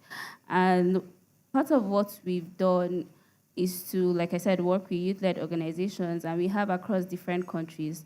So the youth-led organization we work with in Nigeria is Stand With a Girl initiative, and we work with them to conduct advocacy and meet with policymakers on different reproductive health issues. And we've been able to do that for some time now, and I know that we have someone from SWAG who can also speak on that, but our work has been able to impact policy across different countries. And in Nigeria, since we are mostly advocacy-based and we don't really offer services, we sub-grant to different youth-led organizations who want to implement service delivery projects, still linked up with advocacy. So that way, it's still a win-win. We advocate and we also provide services through youth-led organizations. Okay, but then what are some of the concerns that, some of these youth-led organizations have said? Okay, some concerns that we have heard from our youth-led organizations would be access to services, affordability, provider biases. Imagine going into a primary health care to get a method, and then the provider is asking you, "How is your mom? Have you like, does your mom know that you are here?" And then the young person will be like, "Oh my God, she's going to tell my mom." So that alone already pushes young people. That part of the concerns. Thank you. I wanted, I like that. ONG rotation, and then they'll tell you to go and buy a condom. And then you walk in, and then everybody's looking at you like, already. I would go to Margaret. And Margaret, as Nigeria advances towards universal health coverage, how is FP 2030, working with national stakeholders to ensure adolescent SRHR is prioritized within the UHC financing and service delivery packages? Thank you so very much. And it's okay to say FP 2020, I would give a brief background. We actually came out from the London Summit, that was 2012, where the partnership was launched. And the goal was largely to make sure that every woman, every girl is empowered to be able to decide for herself whether actually people should be able to make people think that family planning is just, or we reduce it to just commodities, to methods. It's the fact that today, because I'm able to space my children, I was able to go back to work because after my first boy, I did spoke with my partner, we said, we're waiting 2 more years. Largely, I know it is God that gives children, but God also wants us to plan. So women need that autonomy, that empowerment to be able to decide for themselves and by themselves. Spousal support is very important, but largely, it is how who carries the burden. So for us at FP 2020 then, in 2012, but of course when we came to 2020, we had to then transition to 2030. And thankfully, I'm glad that the Federal Ministry of Health is here. Nigeria has always been at the forefront of making commitments. Nigeria was a commitment maker with FP 2020 and also with FP 2030. So in 2021, Nigeria made a commitment. There are 8 sets of commitments. I indulge you all to go look it up. I mean, Google, ChatGPT, and all of that are your friends. So feel free to bring it. But that would take me to why adolescents and young people are very important. Because during this process of making the decision, of making this commitment, young people were part of it. For FP 2030. FP 2020, not really, but Nigeria continued to also lead the way. We will talk about the challenges, but we need to pat ourselves at the back where we do well. So we had young persons represented during this commitment-making process.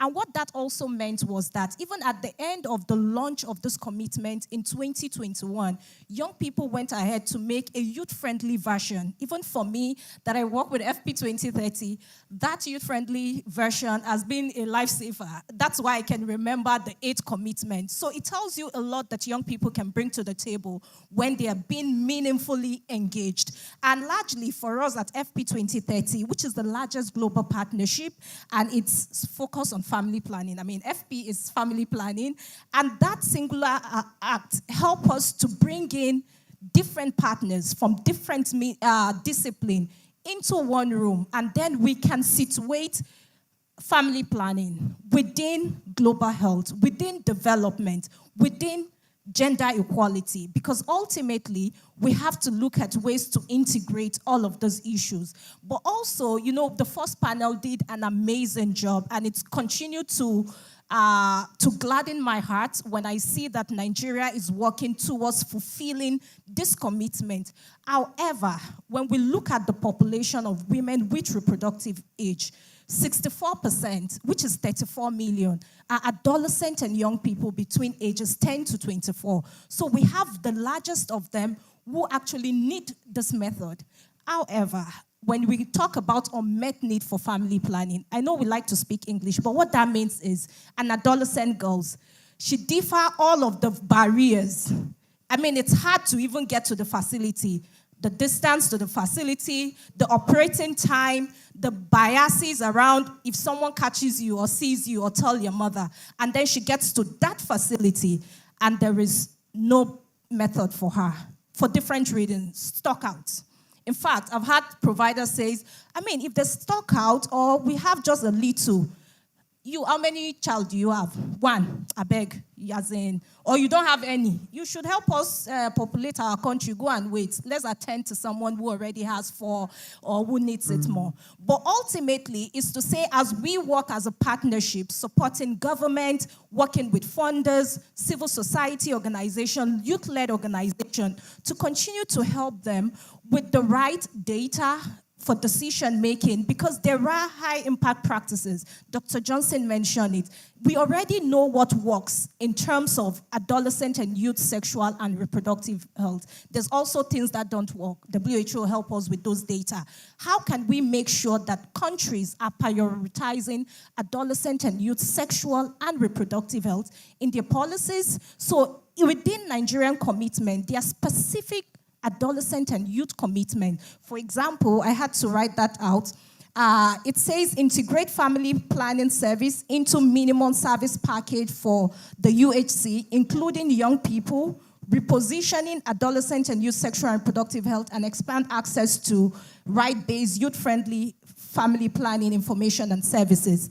Again, the ministry told us we need to move away from policy to aggressive action, because in terms of policy, guys, it's there. And we can continue to quote the so many policies and all of that. But what do we see when we get to the ground? When we talk with our providers, some of them still tell you how their bias is. And at times we trim providers and we think our work is done. It's not done. We need supportive supervision. We need value clarification, mindset shift, away from seeing a client as your daughter. She's not. I know you're very loving. You're an African mother. Yes, I am too. But she is your client. Treat her professionally. Grant her the service that she needs. Until then, it will continue to be that, yes, we're talking about policies. We have all of these supposed policies, but the enabling environment is not effective for adolescents and young people to have access to this right-based family planning. And if we don't, I was speaking with Doctor, and I was telling her how, for us, what we've seen is that adolescents actually offers us greater investment, because when you're able to provide them with this life-saving commodities, it's a triple dividends. The adolescent that she is today, the adult she will become, and the mother if she chooses to be. So in a way, we're looking at adults. I love it. But I always say, those people, they're dry fish. You want to bend them, you break it. But ultimately, we need to catch them young. And the earlier we begin to look at budget-specific items within the state level annual operational plan, costed implementation plan, then Nigeria can truly say we're offering sexual and reproductive health and rights services. Thank you. Well said. Well spoken. I like the policy to aggressive action part, because one thing we in Nigeria, we know how to do is policy. But then how do we make sure we're implementing? Where is that room for agile management, where we see something, we course correct in real time, you know? And so I like a lot of what you've said. Thank you, Margaret. And this will bring me to testimony. There are some of the things that she mentioned that you in Health Tracker already do. Some of the barriers that you're already closing with AI. And Health Tracker, you know, you have Lola AI, for example, and, you know, it complements the public health system to expand access to youth-friendly SRHR services. So can you tell us how this is working? And, you know, particularly in rural or underserved areas, can you tell us how Lola AI or your platform, Health Tracker, helps to bridge this gap? Okay, thank you so much for the question. Good afternoon, everyone. So at Health Tracker, there are three things we always keep in mind. So number one is we listen. So to women, to young girls, first of all, we listen. What are they complaining about? What is their problem? Then after we listen, we try to find what the solution to their problem is. So we build it with kindness and with empathy. And I'm stressing that because from the examples I'm going to be sharing, you understand the essence of building with kindness, especially for women. And then lastly, we meet them where they are. So Health Tracker as a platform, we noticed something. We noticed that cervical cancer is actually still the second leading cause of cancer-related deaths in Nigerian women. And we realized that only 10% of Nigerian women are tested for cervical cancer and for the HPV virus that causes it. And we listened to what the women were talking about, and we realized that the major way to test for HPV, that is through pap smears, is actually one of the most gruesome and painful and undignifying things to do. And women don't enjoy that. Nobody enjoys going to the doctor's office and just going through that experience. So women were not testing for this virus, and then cervical cancer rates are climbing. So we went back to the drawing board. What can we do? How can we help women? And then we came up with the HPV self-sampling kit. So it is as easy as, if you remember the COVID-19 swabs that you use in your nose to gather the samples, it was as easy as that, but for the cervix. And like that, just like that, we innovated for women. We made it completely painless, and we made it just easy for everybody to use, for people to test. And that's one of the examples. And another example is HIV. We realized again that 65% of new HIV cases are found in young women in sub-Saharan Africa. And we were, of course, we were intrigued by this. And we realized that a lot of young girls are having issues. They're actually having symptoms at some point, but they can't test because of the stigma, as everyone has mentioned here. So, you go to the clinic and you say you want to test for HIV, then that's, of course, that's it's going to cause a lot of stigma. They are going to ask you questions you don't even want to answer. So we went back to the drawing board and we said, what can we do? Shame, before we get to the core of it, it might be a lifetime of working on the community. So we came up with an idea. What if women can test, young girls especially, can test for STIs by themselves? So we created a kit, and then we called it Lemon. We didn't put STI on it, we just put lemons on it. Right? We branded it with lemons. And then we partnered with the largest pharmacy chain in Nigeria, and we put lemon kits in the branches. So what then happens is a young girl, she wants to do an STI test. She walks into a pharmacy, and then she asks the pharmacist for a lemon. And they understand what she means, no questions asked. And they give her the lemon. She goes, she does the test, and she's able to get her results. Thank you. So one of the other things that we do is we actually have an annual conference. It's called the Banking on Women's Health Conference, where we bring together policy makers, we bring together government, academia, people who are innovating for women's health. And this year's edition, we did a research actually, and we launched a report across. So we gathered data from all the 36 plus 1 states in Nigeria. And actually what we learned was very similar to what Ms. Anwuli presented here today. The major blocker is shame, secrecy, and misinformation. So a lot of young girls, they are not getting the information that they need. And this led us to the creation of Lola AI. So Lola AI is a conversational AI. So you can think of it as ChatGPT, but she's on WhatsApp, and she's customized to the Nigerian context.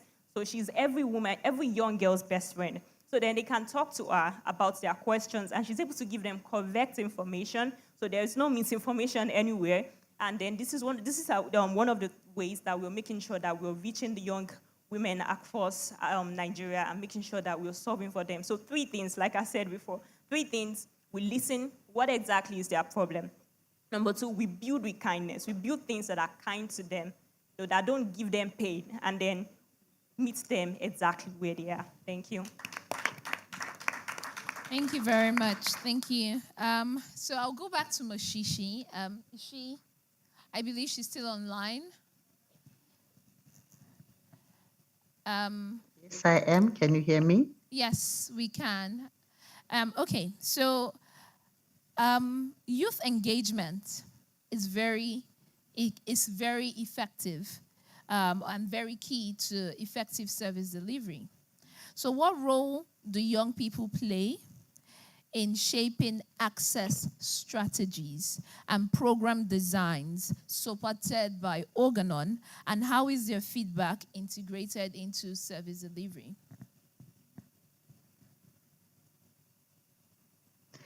Thank you so much for the question. And I think, peace and testimony, Margaret, as well as Dr. Fatima have already touched on, speaks to some of the elements that I'll be touching on as well. So the listening piece is absolutely critical. So we have to ensure that we create safe spaces for young people to vocalize, first of all, their issues, and then also ensure that they are heard as well. And the key to us providing proper youth-friendly services is that these also have to be designed by the young people, for the young people, and with the young people. And, the whole slogan around nothing for us without us is absolutely critical. So in terms of how we operate, because we are a pharma company, we would normally work in partnership rather than some of the things that not necessarily absolutely direct by us. So we have partnered with several youth organizations. We ensure that we provide platforms that will amplify their voices, both on the local platforms as well as the global platforms. For example, at Women Deliver in Rwanda, we had an SRHR leader, an advocate. Actually, she's from Nigeria, and she was on that platform to ensure that the voice of the youth is heard. And then also we ensure that youth advocacy through that engagement can be integrated into the ecosystem. We also tend to partner and convene similar dialogue platforms like this one, and ensure that of young people on the panel so that their voices are heard again. And we also provided funding for the establishment of the Coalition for Women's Health in Africa, COHA, which I'm the chairperson of. And in February, we published a report that was specifically focusing on SRH services for the young people and the number of recommendations that are quite insightful as well. And this didn't only look at the young person's journey, pre-pregnancy, but it's also postpartum for those that might have already been, ended up being teenage mothers. But I guess the key is to look at this from the point of prevention as well, right?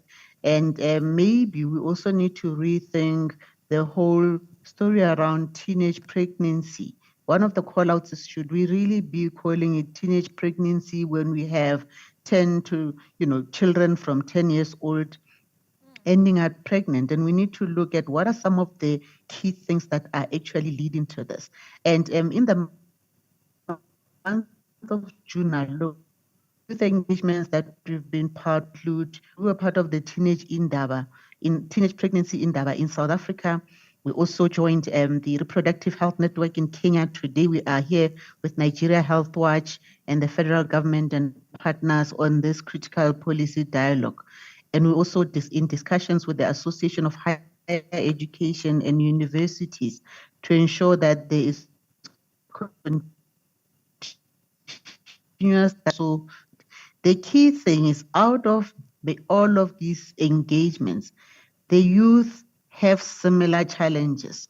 So how can we ensure that these solutions that are created at country level can also be elevated to a platform that maybe provides Pan-African solutions? And yes, there's a need to customize because there's also nuances at country level that are specific. And that's where we would partner with an organization that works more at grassroots level to ensure that those issues are managed according to the specific country or even county or region issues. So the need for the police cells, parents play a critical role, the traditional leaders, because culture is dynamic. And some of these issues that we face are also due to cultural beliefs. And I believe through such gatherings, we are able to drive more for action as well. And then we also partnered with UVA and MIT Solve in 2024. And we called for solutions from young people by young people. We received more than 370 solutions across the globe, and we're only looking for 14 solutions. I think that on its own shows that the young people are really ready and they have the solutions. I mean, some of the solutions that have been shared by testimony is actually testimony to exactly that. So we have to be responsive to the young people and make engagements and the policy shifts that we have really ensure that we are able of the young people across the continent. We have to make sexual and reproductive health rights literacy fun so that it engages with the youth and their children at a level that they understand. A lot of times, some of them fall pregnant when they don't even understand how their bodies are working. So I'm quite encouraged to hear that there's been dialogue across ministries of education and ministries of health, and there is a commitment, but that has been made as shared earlier by the Minister of Education. And I'm hoping this is something that will be practiced across and that we bring in the Minister of Finance as well to ensure that we have sustainable solutions, right? And the issue of sexual health being taboo, this has to change. As parents, we honestly cannot afford to bury our heads in the sand and pretend that this is not happening. Vivian mentioned that, we have a choice on how we respond when our children, young as they may be, ask us specific questions that are related to sexual health, right? And the fact that there's globalization and technology means our children have access to more information than what we want to acknowledge. Therefore, we have to be involved. We have to educate our children. We have to make sure that we ourselves are educated about how to educate them. And there has also been a call out here on the conversation that the healthcare professionals as well as the educators themselves who are engaging with the kids from a very young age are also empowered to have this change and have the ability and the tools that they need to have to ensure that we can curb this challenge that we face. So those days of children must be seen and not heard are way over. We need a whole society approach to address this matter, and we have to move into intensive action. Someone once said we cannot afford to be natus, and that means no action, talk only. And as Organon, we are here for her health, we are here to listen, we are here to partner, and we are here to ensure that the solutions that we discuss, the policy documents that exist, can actually be brought to life, and we are able to reach young people where the things that we've done was with an organization called FAQ, who use multiple platforms, like they would host focus workshops for the young people and the children at schools. And then they use platforms like TikTok as well to debunk certain myths around sexual and reproductive health. And we are in discussions with TICO as well. So Dr. Fatima, you'll be happy to know that the discussions are ongoing, and we partner with multiple organizations that are already in the room, as well as government. And on the ground in Nigeria, we have Jerry, who is in the audience today. Please feel free to also engage with him as well. But yeah, as Organon, we are truly here to listen, to collaborate, and to ensure that we can be able to build the Africa we want. We can be able to contribute towards really harnessing the power that is on this continent, the innovation that is on this continent. Thank you very much. Thank you. Thank you so much, Mogadi. A few things you mentioned about, collaboration. It's very key.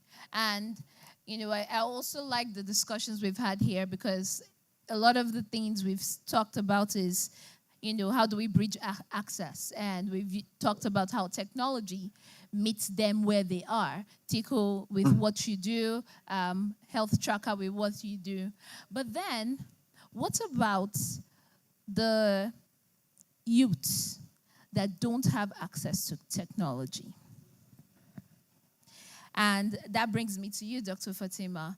The youths that do not have access to technology, or in countries like Nigeria, when rain falls, there's no network. And at that moment, they need to make a decision. Or how do we address that digital divide? Yes, actually, for us at TICO, that actually our starting point. From the outset, we do know that majority, by a good number of youth, do not have access to technology. And there are also other technology challenges that renders technology unavailable when you need it most. So from the outset, the use of technology by TICO, is at different levels. So we have the high tech, that's apps and smartphones. We have the low tech, WhatsApp and the ordinary phones. And we have the no tech. And in our no tech strategy, we use what we call TICO cards. These are physical cards that are deployed through the system. Now, in our ecosystem, one of the core elements of each ecosystem in TICO is the community. That's why we say we are community-driven. So we use technology to support our initiatives at the community level. So at the communities, we partner with those that are within or resident within the communities. And the CBOs oversee a number of mobilizers. Now, these mobilizers are trained, well-trained and equipped, and they carry the TICO cards. So for the girls that do not have access to technology, the mobilizers take them on board into the TICO family through the TICO cards. And that TICO cards enable any girl with the TICO card to access services wherever, earn TICO miles and redeem TICO miles, with the card, and also provide feedback. So the no tech approach for TICO is not a side option. It is one of the core options in TICO, because the aim of TICO is to reach every girl. Every girl. Thank you very much. I like the high tech, the low tech, and the no tech approach, which is very good. And it also speaks to one of the things we do at Nigeria Health Watch. We run an initiative called the Community Health Watch, where we work also with CBOs in the community who go around and they sensitize. And in one of the states we're working with, we worked with 5 cowries, and they taught girls through art the different aspects from menstruation, menstrual hygiene, education, and all the way to, antenatal and childbirth and vaccination and the whole value chain. So, which now brings me to peace. And this is on curriculum. And with advocacy, you said, International Youth Alliance for Family Planning, they do a lot of advocacy work and bridge the gap. Now, and this question is regarding with advocacy to funders for youth-led organizations who could sensitize more in rural communities. If you were to bridge, taking a cue out of the first panel, that you would do using your youth-led organizations and focusing to your funders? Thank you for your question. I would say that we would focus more on indigenous stories, telling stories that are not vague to an African or to a Nigerian, but stories that are real, stories that affect, stories that impact. So that way, we don't just come to the funder and say, oh, we want to do this, but we actually have evidence-based data. We actually have these stories, and we have compiled them, and we can say, okay, we can bridge the gap when this person listens to this story so that our money can go into this project and, young people can receive services. Thank you. Thank you. Thank you. Margaret, you spoke about, and Mashishi also mentioned, collaboration is a new innovation. So how do you see partnership frameworks evolving to better fund and scale peer-led, co-created SRHR interventions? Thank you so much. I hope you can hear me. Okay. So again, at FP 2030, because we work globally, I sit in Abuja, which is a hub for the Northwest and Central Africa, over 33 countries, but we have up to 20 countries that have made commitment to FP 2030 goals, just like Nigeria. For all of those countries, we have a structure, because we can't be there, but we have the foot soldier. So we have CSOs, civil society organizations. But that is still not enough. We have youth focal points. So this youth focal point continue to lead the change and hold their countries, including the CSOs, accountable to take up roles. It's important to let them have a seat at the table. Of course, we know young people would even bring their own seats. Don't worry about the seats. But have we also provided the needed capacity for them to be able to show up, and show up really big, right? And what I mean by that is through mentorship, through organized sessions, not just throwing at them trainings that we think they need, but for us at FP 2030, we will do an assessment to know what gaps exist. So when we're providing the capacity building, this year we've had sessions on domestic resource mobilization. And the reason is, I know again we're talking about the funding cut, AYSRH, it's hugely hit. And the reason is we know because of the sensitivity, the cultural biases, and all of that, most of adolescent and youth sexual and reproductive programs, interventions, are donor funded. And again, that takes us back to why government needs to be more deliberate in ensuring that we're meeting young people's need and making sure that we have specific budget lines within the larger costed implementation plan and the budgets in general. So again, another thing to also take note of, which is also what we do in partnership with the Federal Ministry of Health, we're planning a multi-sectoral dialogue. It's across the different countries, but now specific to Nigeria. And that's because we need a multi-sectoral action and also require to amplify the gains in adolescent and youth. I'm glad that, Nigerian Health Watch deemed it fit to have education in the room, because when we talk about comprehensive sexuality education, which for us, it's the family life and HIV/AIDS, it's largely done in school. Of course, we also want to make sure that we're reaching out to other non-structured platforms for those who are out of school. So collaboration, it's very important, but it has to be led by young people. Again, we know we've said this thing a lot of time. It's almost like a cliche, but it's the truth, so we should say it again. Young people are experts on their own matter. So he that wears the shoes knows exactly where it's hot.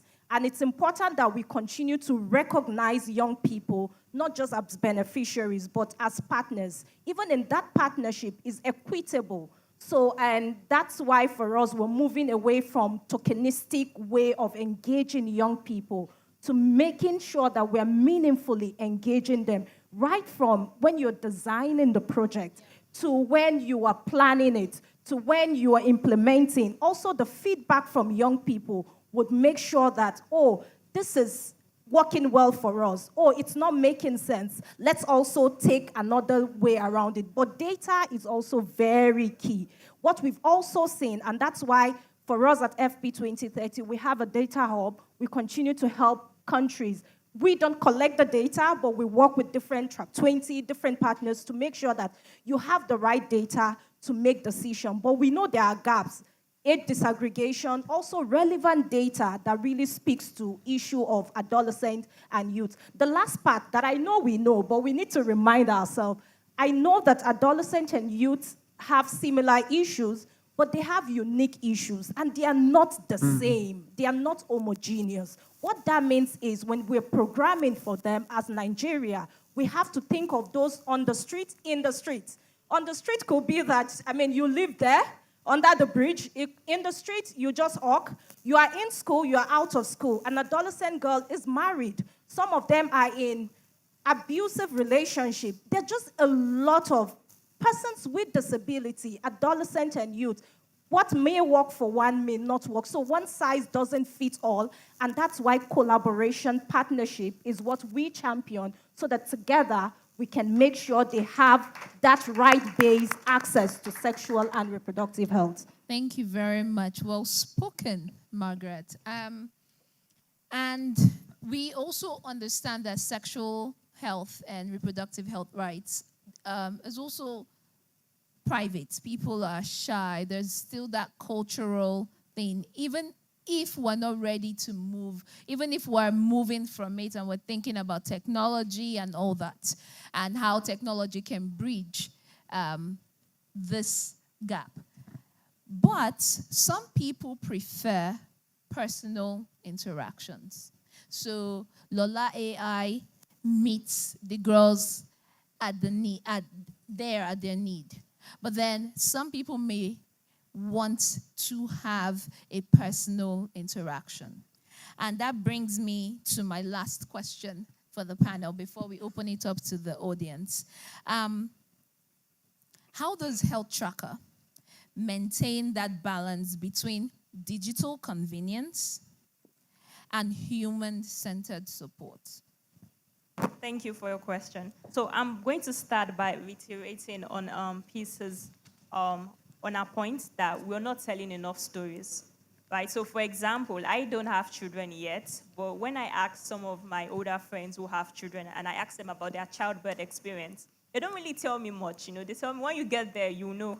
And while, of course, there are many reasons for this, but then, so when women get into these positions when they are in less than ideal spaces in their health, they start to feel alone. They start to feel as if they are the only one going through that.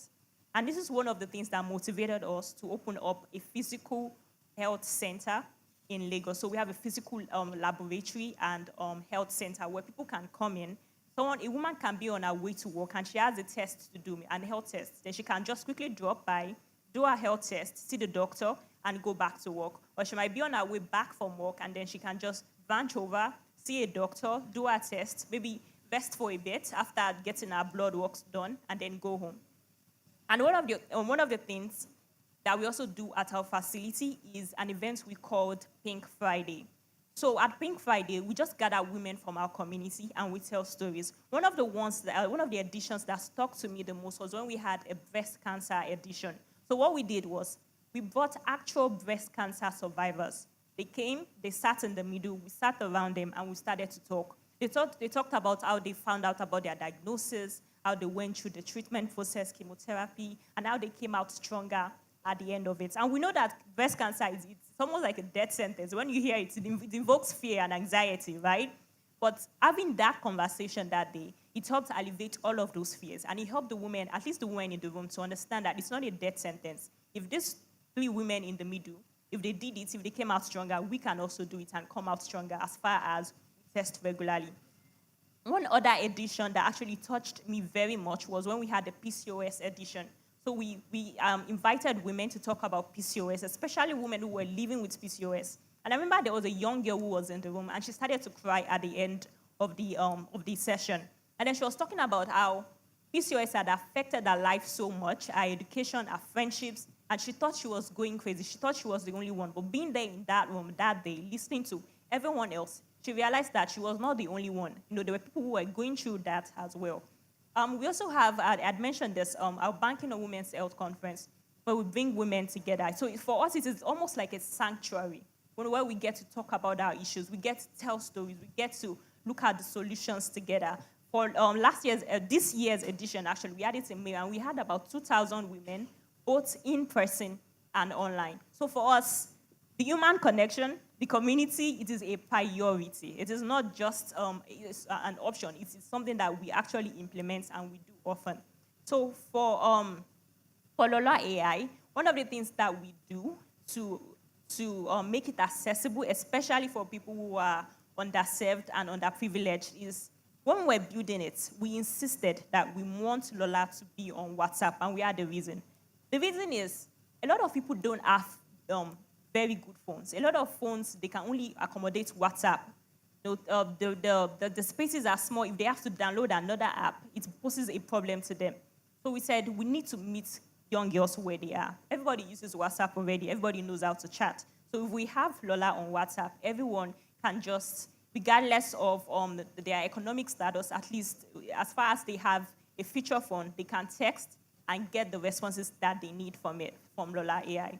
And this actually worked. Within a couple of months, we had over 20,000 conversations. He's able to get the help that she needs. Our health is treated delicately, and it's given serious attention. And whatever tool will help us get there, if it's technology, if it's storytelling, if it's community conferences, we are 100% committed to make sure that we do it and we find a way to make sure we reach these girls. Thank you. Thank you very much. Thank you. So I would ask the audience now for questions. We have 1, 2. There are no men asking questions. There's a man? Okay, 3. Okay, so 4. Oh, wow. 5. We'll see how much we can accommodate because we also have some online. So the first question goes to Dr. Tomi. Good afternoon, everyone. Thank you to the panelists. I'm hearing for the first time the diverse digital interventions that are available. And I'm just imagining if I were a young lady in my village where when I go there, I can't even receive a normal phone call. How do I get to know about Lola AI or Tico? You know, is there, I know, I'm not talking about digital, but awareness. How far-reaching is the awareness creation? Thank you. Thank you. So I would want to take 3 questions and then we answer and then. So the second question.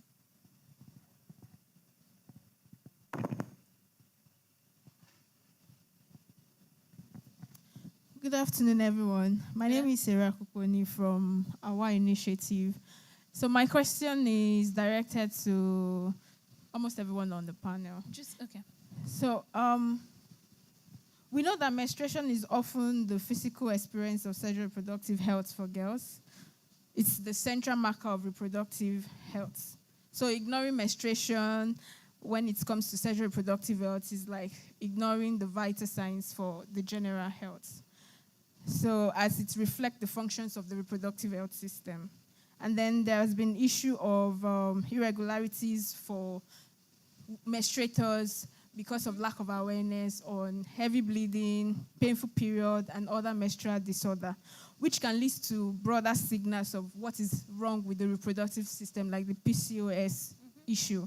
Now, my question is, what are the organizations here, TICO, and even the government stakeholders, because I'm looking at the community level now, not the urban areas or the age group that have access to tech. I'm looking at community without access to tech. How are we redesigning our programs to ensure that menstruation alongside contraception, STI testings are all parts of holistic rights-based approach when we talked about sexual reproductive health? So we shouldn't be putting menstruation aside. Away.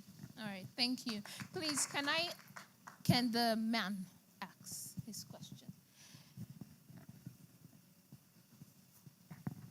Thank you very much. My name is Obafemi Samuel. I'm from National Primary Care Development Agency.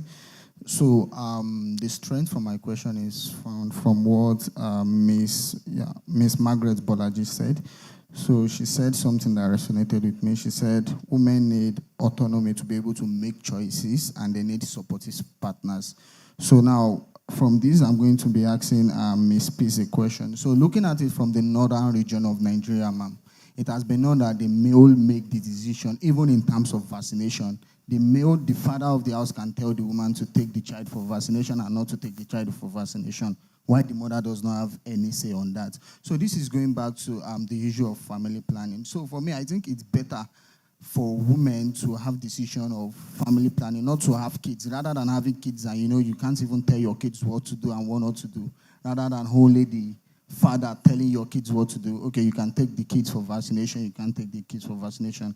This is not about vaccination, though. So now to Ms. Peace, you said your organization, which is the International Youth Alliance for Family Planning, you work about advocacy in Nigeria, most especially, and you form other youth-led organizations. So I want to ask, are you doing any work currently in intensifying advocacy in the northern region of Nigeria? Because most especially the girls over there and the mothers, they need these services. They need to know more about sexual and reproductive health service. So is there any organization, especially they need to incorporate the fathers into the advocacy. They need to let the fact, because it's better for the women to do family planning, not to have more kids, than having kids and, eventually giving birth to females, and they can't even tell their female child what to do and know what to do. And we don't know in the northern part of Nigeria, once you are 15, 16, you tend to get married early. Thank you. Thank you. Thank you. So I specifically wanted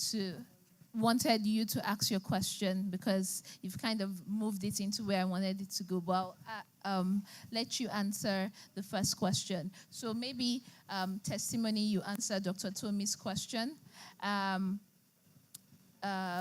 Yes, and then you add on to it. Thank you so much, Dr. Koka, for that question. This is actually a question that I'm so excited to hear about because we've been trying to collaborate with the government for the longest time. Because we know that on a local government level, people who are in these underserved communities who don't have access to technology and internet, they have a local government structure, and we really want to collaborate with the government there so that we can bring them the information that they need, and we can even find ways to maybe even build a center where all this information can be accessed. Maybe people can go there to get the information. But then I think it goes back to Ms. Margaret's point about collaboration. We would definitely love to collaborate to make sure that everyone, regardless of access, regardless of where they come from, can access the services. Yeah. Okay, Dr. Fatima. Testimony pulled a fast one on me. That was because I see Dr. Coker's question. I think it's an invitation to collaborate. I'll just give an example of how the girl in that rural area can gain access.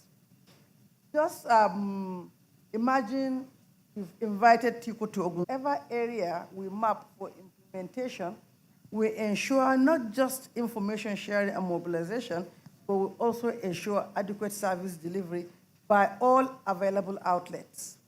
So if you say you want to invite us to 2 local governments, we would be happy to be there. But the first thing we do is we map out the communities there, the CBOs that are there, public and private health facilities that are there, including PPMVs, wherever people get services, and do an audit of what SRHR services they provide. So where we see deficiencies, we work with you to say these particular areas need training, and you can train. But we look at the numbers of providers that are there and what services they can provide, and services that are not readily available in some places. We map out where such where girls from such areas could actually access service. We map out the referral pathways.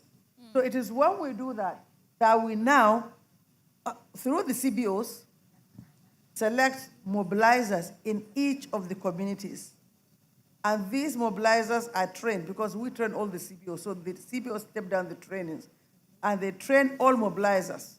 So at the end of it, you discover that in any community, you have a pool of mobilizers there that are in touch with the girls in that community.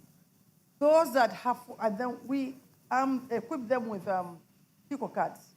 Girls with mobile phones are enrolled and given the cards. Girls are enrolled on the phones. Girls without mobile phones are enrolled using the cards.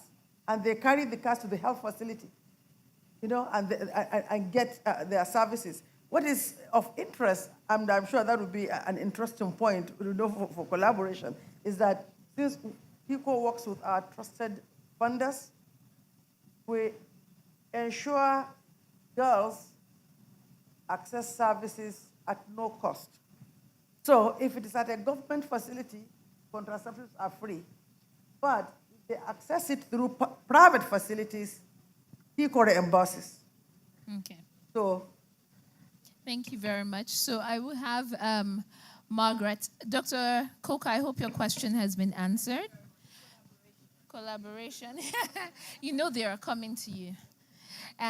So Margaret, I'll have you answer the question of menstruation. Okay, thank you so much. And Sarah, thank you so much for asking that question. I think we have to understand that particularly with adolescents, but I mean, ultimately, every human, our lives are not like in silos. So the services that we also need are integrated. And for adolescents, we always emphasize a life cycle approach.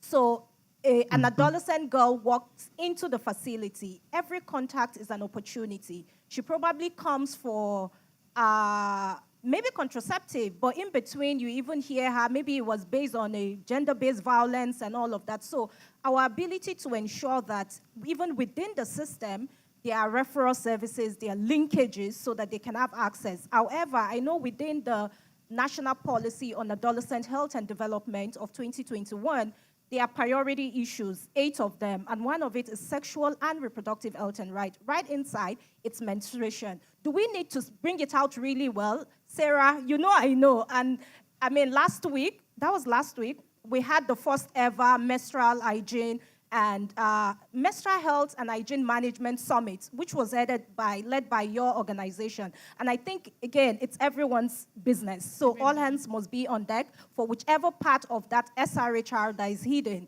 that we know it's important to continue to showcase it. But we need the enabling environment, support of the government to continue to make sure that adolescents have integrated services. So I'm always for integrated services. Thank you.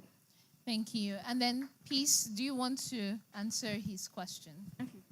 Yes, thank you for your question.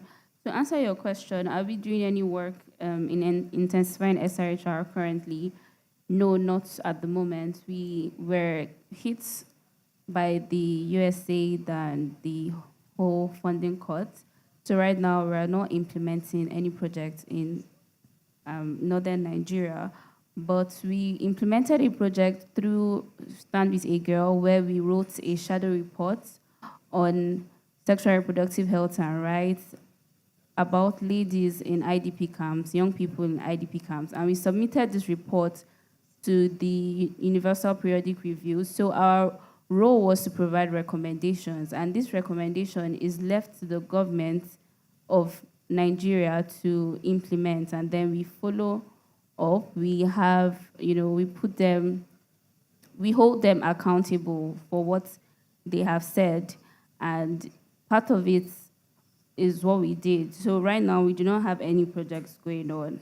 So I hope I answered the question. Thank you. And to add to this, Nigeria Health Watch were a health communications and advocacy organization. So even with this convening, this dialogue is also to showcase and amplify the gaps and the things that are happening within Nigeria. So even with some of our projects that we do, we tell the stories, the personal stories from all the way to the at the grassroots. But then also we also translate this to policy, the policy makers, and keep them accountable using media and using our editorials to hold people accountable to what they said they would do. And this also doesn't leave out the men. I know we've spoken a lot about women's health, the adolescent girl, do they know where they're supposed to go? But also, these men, the boys, do they know where to get the right health information from? Instead of everybody just, impregnating anybody they see, things like that, they know where to get the health information, how to keep themselves safe also. So it doesn't, in as much as we're amplifying, yes, the women and the girls, but we're also amplifying the men and the boys and making sure that they also are not found wanting and they know where to get help and information from.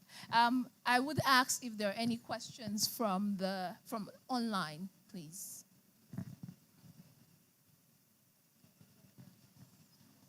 Okay. All right. Majority of our women who don't know where to get information about SRHR now get it with technology.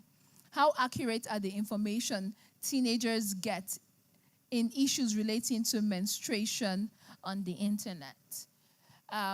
So who wants to answer this question? Okay, Eltrika. Okay, so at El Tracker, especially while building Lola, so we're not building Lola isolated. So what we do is that all the information that Lola gives, they have been reviewed by our team of medical doctors, and all the information that Lola provides, they are constantly being checked, constantly being reviewed, and we make sure to the very minor details that every information that she's giving about menstruation, about ovulation, all the phases in a woman's menstrual cycle, that every information is as accurate as it can be, and it is also very customized to the Nigerian context, because I mean Nigerian bodies are different from other bodies, and we have our own slight variations. So we make sure that we get that right, and we make sure that we involve our doctors in the process as well. Thank you very much. So at this junction, we will come to the, yeah. All right. These last two questions, but please straight to the point, please. Okay, hi. Good morning, everyone. My name is Iyajuan Godia. I'm a med lab scientist. So my question is directed at Ms. Testimony. Yeah, I commend you on the STI kit idea. It's very creative. So I want to just know more about your sampling kits, the sampling kits, the self-sampling kits for the HPV.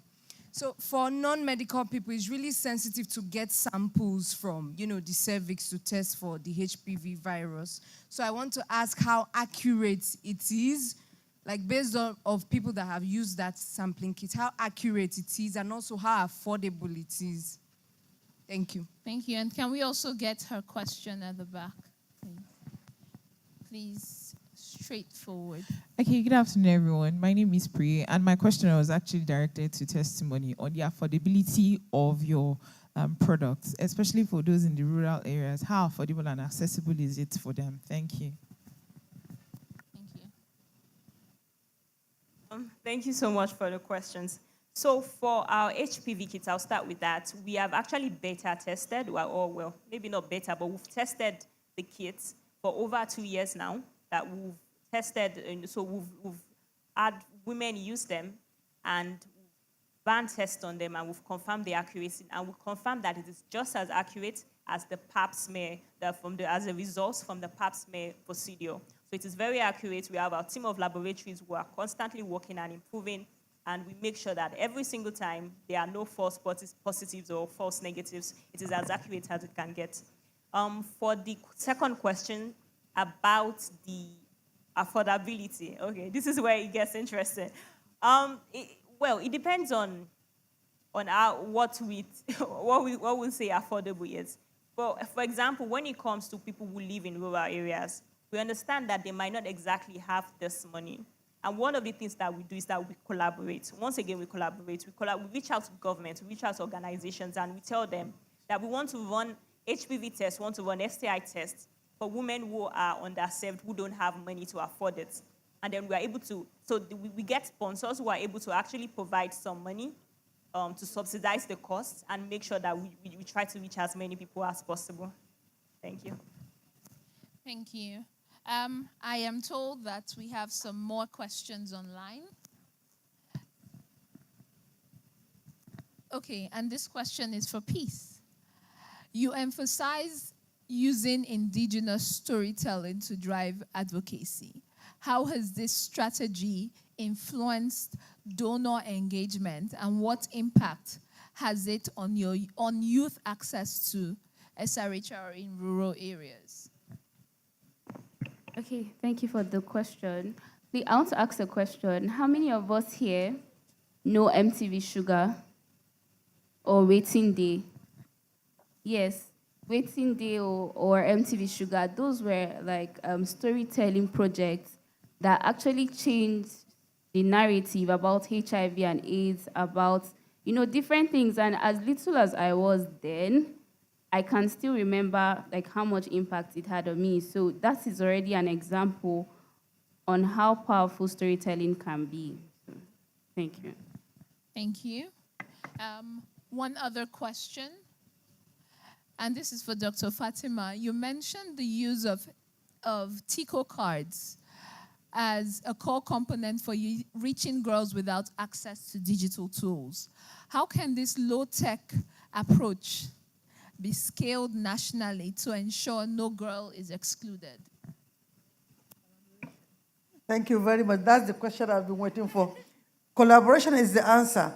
So wherever this is required, when we go in, we partner first with the government, and then we look at all the partners supporting SRHR and providing services. And then we look at communities and generate ecosystems, and we move progressively. One interesting thing is technology moves very, very fast because the approach ensures or promotes girls really trusting the system. And through word of mouth, it moves so fast. We've seen girls riding motorbikes from other locations to go to particular locations where TICO is implementing to access services. So collaboration is the answer, and we're waiting for your invitation. Thank you. Thank you very much. Thank you. So at this point, we would please a round of applause to all the panelists. It's been a very interesting conversation, and also to Mogadi, who joined us all the way from Nairobi. We are very, very grateful and thankful for you being here and also supporting this policy dialogue on Organon. A round of applause to Organon too. And then we would take a picture for all the panelists, and I'll hand over to Chris.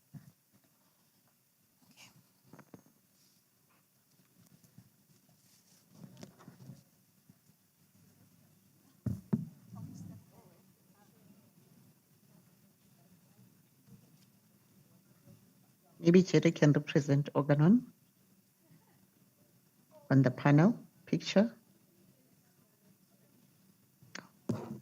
Is Jerry here so that he joins us? Yeah, he is part of, yeah.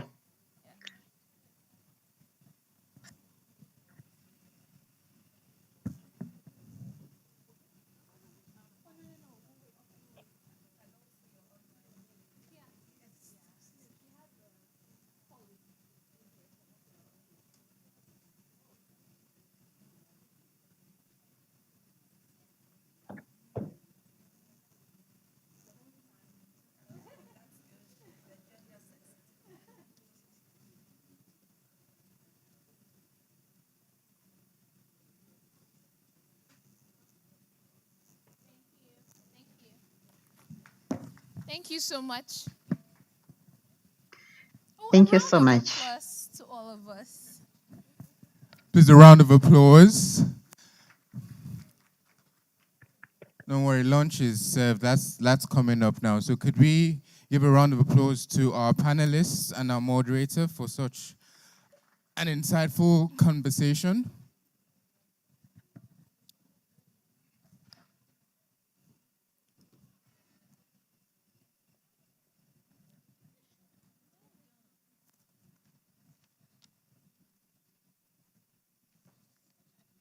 So I believe we have actually made good on our promise that this was going to undoubtedly produce very insightful conversations. This particular convening was going to produce very insightful conversations. For me, some of the things, key takeaways I have gotten from this particular event is that health is not a liability. It is actually an investment. Also, economic development of any nation is strongly dependent on population control. And so that speaks to the importance and the relevance of family planning. From our second panel discussion, it was great to see the role technology is playing in improving access and the reach of SRHR products and services, especially in terms of trust, safety, and confidentiality. And then some of the innovative kits, some of the innovative strategies that some of these youth-led organizations have deployed in order to meet the peculiar needs of youths and adolescents as far as SRHR goes. So please, can we give one final round of applause to our panelists and moderator for such an informative session. So at this point in time, we're wrapping up. Don't worry, I can see some of you are very hungry. I'll call on Emeka Ogwanu, who is our Senior Partnership Manager, to present key takeaways and the communique from today's convening. Round of applause as he takes the stage, please. Sorry. Thank you.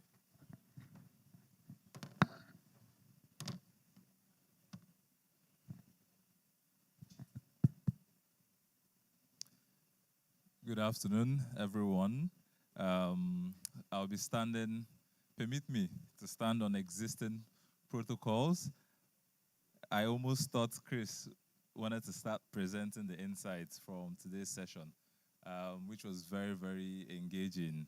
I would like to commend everyone again, and if you could give yourselves a warm round of applause for staying till the afternoon. We're almost done. So I'll just not take much of your time. I'd like to just quickly touch upon some of the insights that has come out of this interesting conversation. When we convened today, as Vivian had reiterated, the purpose of this dialogue was really to reflect on Nigeria's progress, understand persistent gaps, and of course, come up with and discuss sustainable policy and financing solutions. Some of the key discussions touched upon the fact that there's a shrinking ODA landscape. Some surveys and evidence has come out at the subnational and national level. And of course, the government, like Dr. Binyerem had mentioned, is also making significant efforts to bridge some of these gaps. We heard how just right when our major donor, the US government, pulled out funding, the government of Nigeria mobilized about $200 million over that to,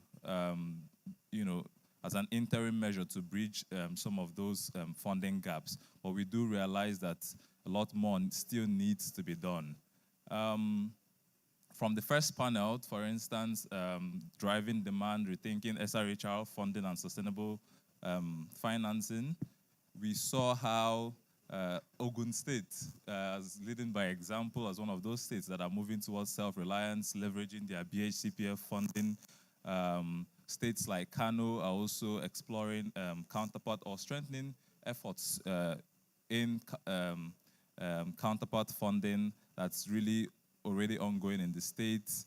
Then, of course, it also came out still from panel one that states need to really do more, in meeting in counterpart funding to also access more funding from the national level. Like Dr. Binyerem had also mentioned, there's the whole PHC Gov that the federal government is currently implementing, supported by World Bank.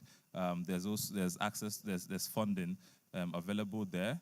And of course, there are other partners. As much as the ODA landscape is dwindling, the USAID funding was also came back. And of course, there are organizations like UNFPA that have available funding to support family planning. And however, we still don't have to rely on some of these. We have to start moving from donor dependence to self-reliance, like Ogun State is doing, like we had mentioned. Then also there's the policy and implementation gap. There was a strong consensus that Nigeria does not lack SRHR policies, and the real gap lies in aggressive and sustainable implementation, thereby calling for more robust data systems. We also heard how the LMIS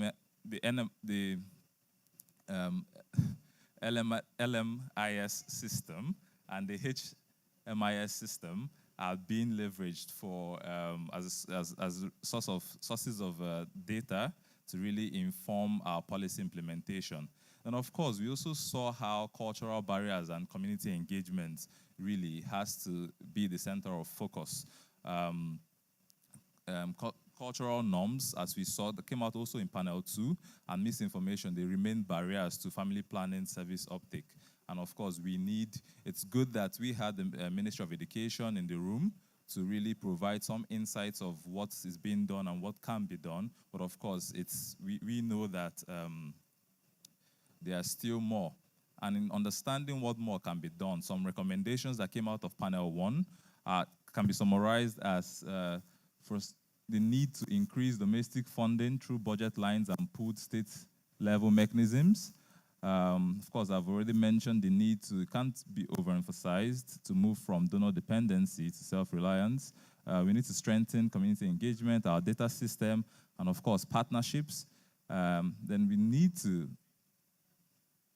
of course, we need to invest in education and life skills to equip young people. I like how one of our panelists from panel 2 mentioned that beyond just bringing the young people into the room, into the conversation, you also need to build their capacity to ensure that those opportunities are maximized.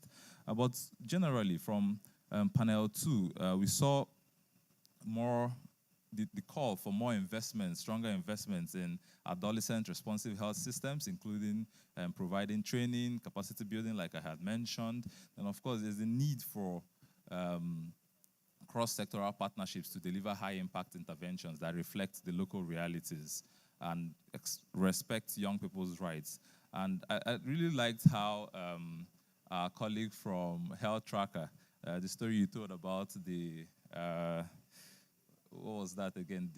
I think the lemons, right? And how that can really change the perception young people have about, accessing some of these services, like of course the STIs, and it just helps provide a more comfortable and certain environment, to be more for the youth to be more inclusive. And I think we need more of those case studies, shared and shared with to encourage more of these practices, because of course we know that not one organization can do it alone. But I'll speak to I'll just touch on general recommendations that came out of right from the presentations to the to panel 1 and panel 2. To summarize them, there was a call for increased domestic funding and budgetary commitment from the national and subnational level. There's a need to strengthen primary healthcare systems for SRHR. We need to improve the capacity of PHCs to deliver comprehensive SRHR services, especially for adolescents. We need to ensure consistent availability of FP commodities and address these persistent stockouts. And of course, we do remember some of these solutions being proposed in this regard. We need to expand access to youth-friendly SRHR services, to design and implement adolescent responsive policies that allow access to contraception and SRHR information without stigma. And I like how our colleague also mentioned how what they are doing, both the low-tech, the mid-tech, and the no-tech approach to ensure that no one is left out. We need to address cultural barriers and promote community engagement. We need to, of course, leverage technology where available and ensure that this is not a standalone approach. We need to prioritize multi-sectoral collaboration. We need to strengthen the coordination between ministries of education, youth, and finance, as well as civil society. And I like how the CSOs are also being active and being leveraged at the community level. Then we need to make SRHR a development priority. Yes, we saw it come out that a key challenge is that is being seen. SRHR is being seen as a donor priority, and that needs to change. We need to reframe SRHR investments as smart economic choices with long-term cost savings for the healthcare system. Then we need to improve our data systems and the use of evidence. And I think I'll just wrap up with this, because that's essentially what Nigeria Health Watch seeks to achieve with events like this, to amplify the evidence, like Adachi said, but most importantly, use it to drive advocacy and effective policy implementation. And with this, I'm not going to wrap up. I think we have a colleague of mine for that. But thank you so much for your time and attention up until this point.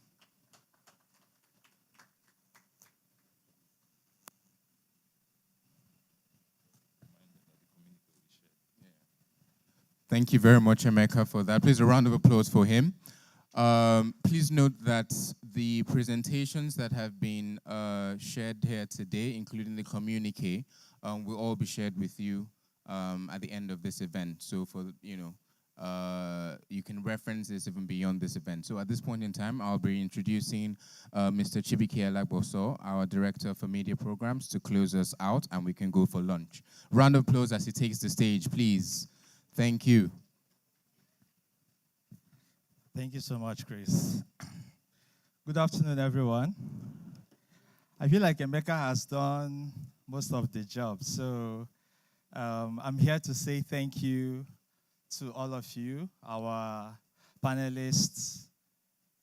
Thank you so much for sharing your time. Thank you so much for sharing those brilliant insights to help advance this conversation. And also, thank you to our audience, all of you participants, for making time to be with us today. Just to highlight a few points, we are here talking about access and equity. So I think if that's one major thing I want us to take away, that the conversation around equity, yes, it's not new. I'm sure most of the charges that we've heard here today, most of the recommendations, we've heard them before. But then again, it's not a one-off conversation, right? These changes we want to see, we can't see them with 1, 2, or even 10 conversations, right? That's why we keep pushing. And like my colleagues have said, that's one of the ways, one of the things that we pride ourselves on at Nigeria Health Watch.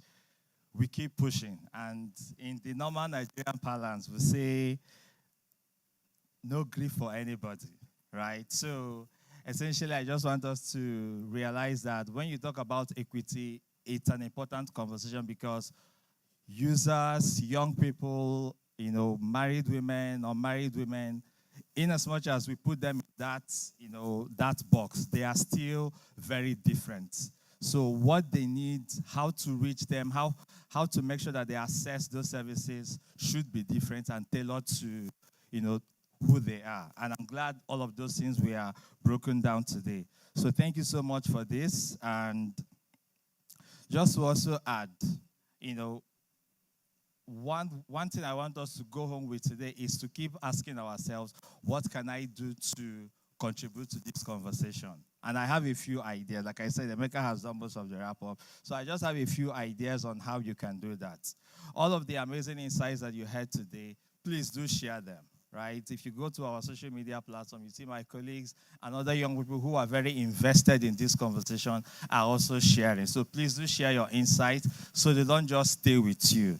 Find out who is responsible for making the changes that we have talked about today, right? And hold them accountable. It could be in your state, it could be in your local government. Find out who they are. When you tweet, tag them. Ask them questions. Why are we not doing these things? There are great examples that have been shared here. The example from Dr. Koka in Ogun State. Why is that not being replicated across the country? Ask those questions. That's one way you can contribute. It can be your own personal commitment. And also when we share the resources, like my colleague said, please do use those resources and further disseminate them. And finally, educate yourselves on these things. Like I said, the conversation, this is just a one-off conversation, but it shouldn't end here.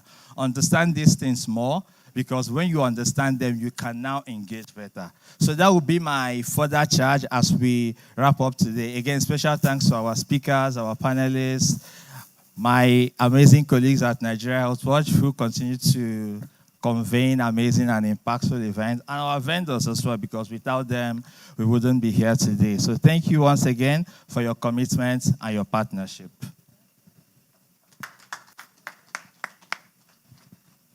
Thank you very much, Chibike.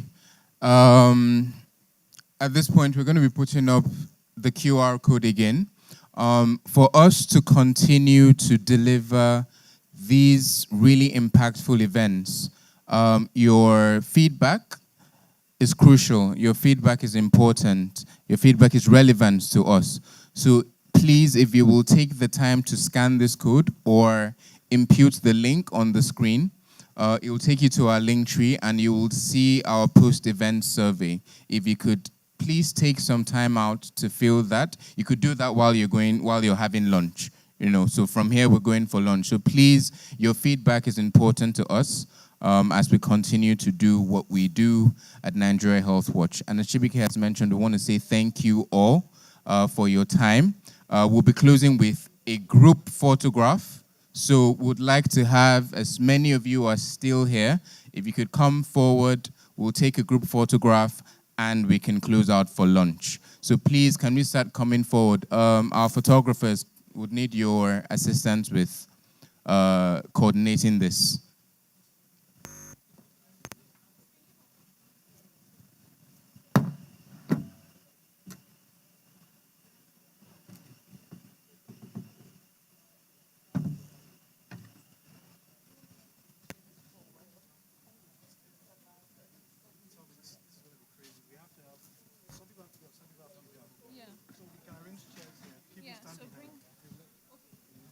So we're going to have 3 layers. One here, one here, one here.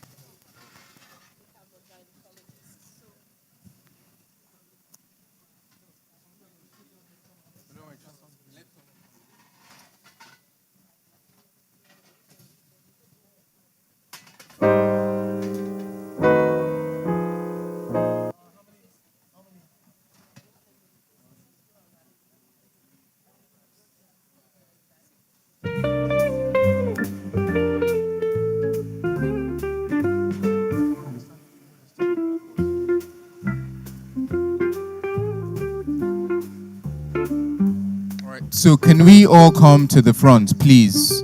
Lunch is waiting for you. Please come to the front so we can wrap this up with a group photograph. Thank you. Can we have our speakers and also Oregon on take their seats?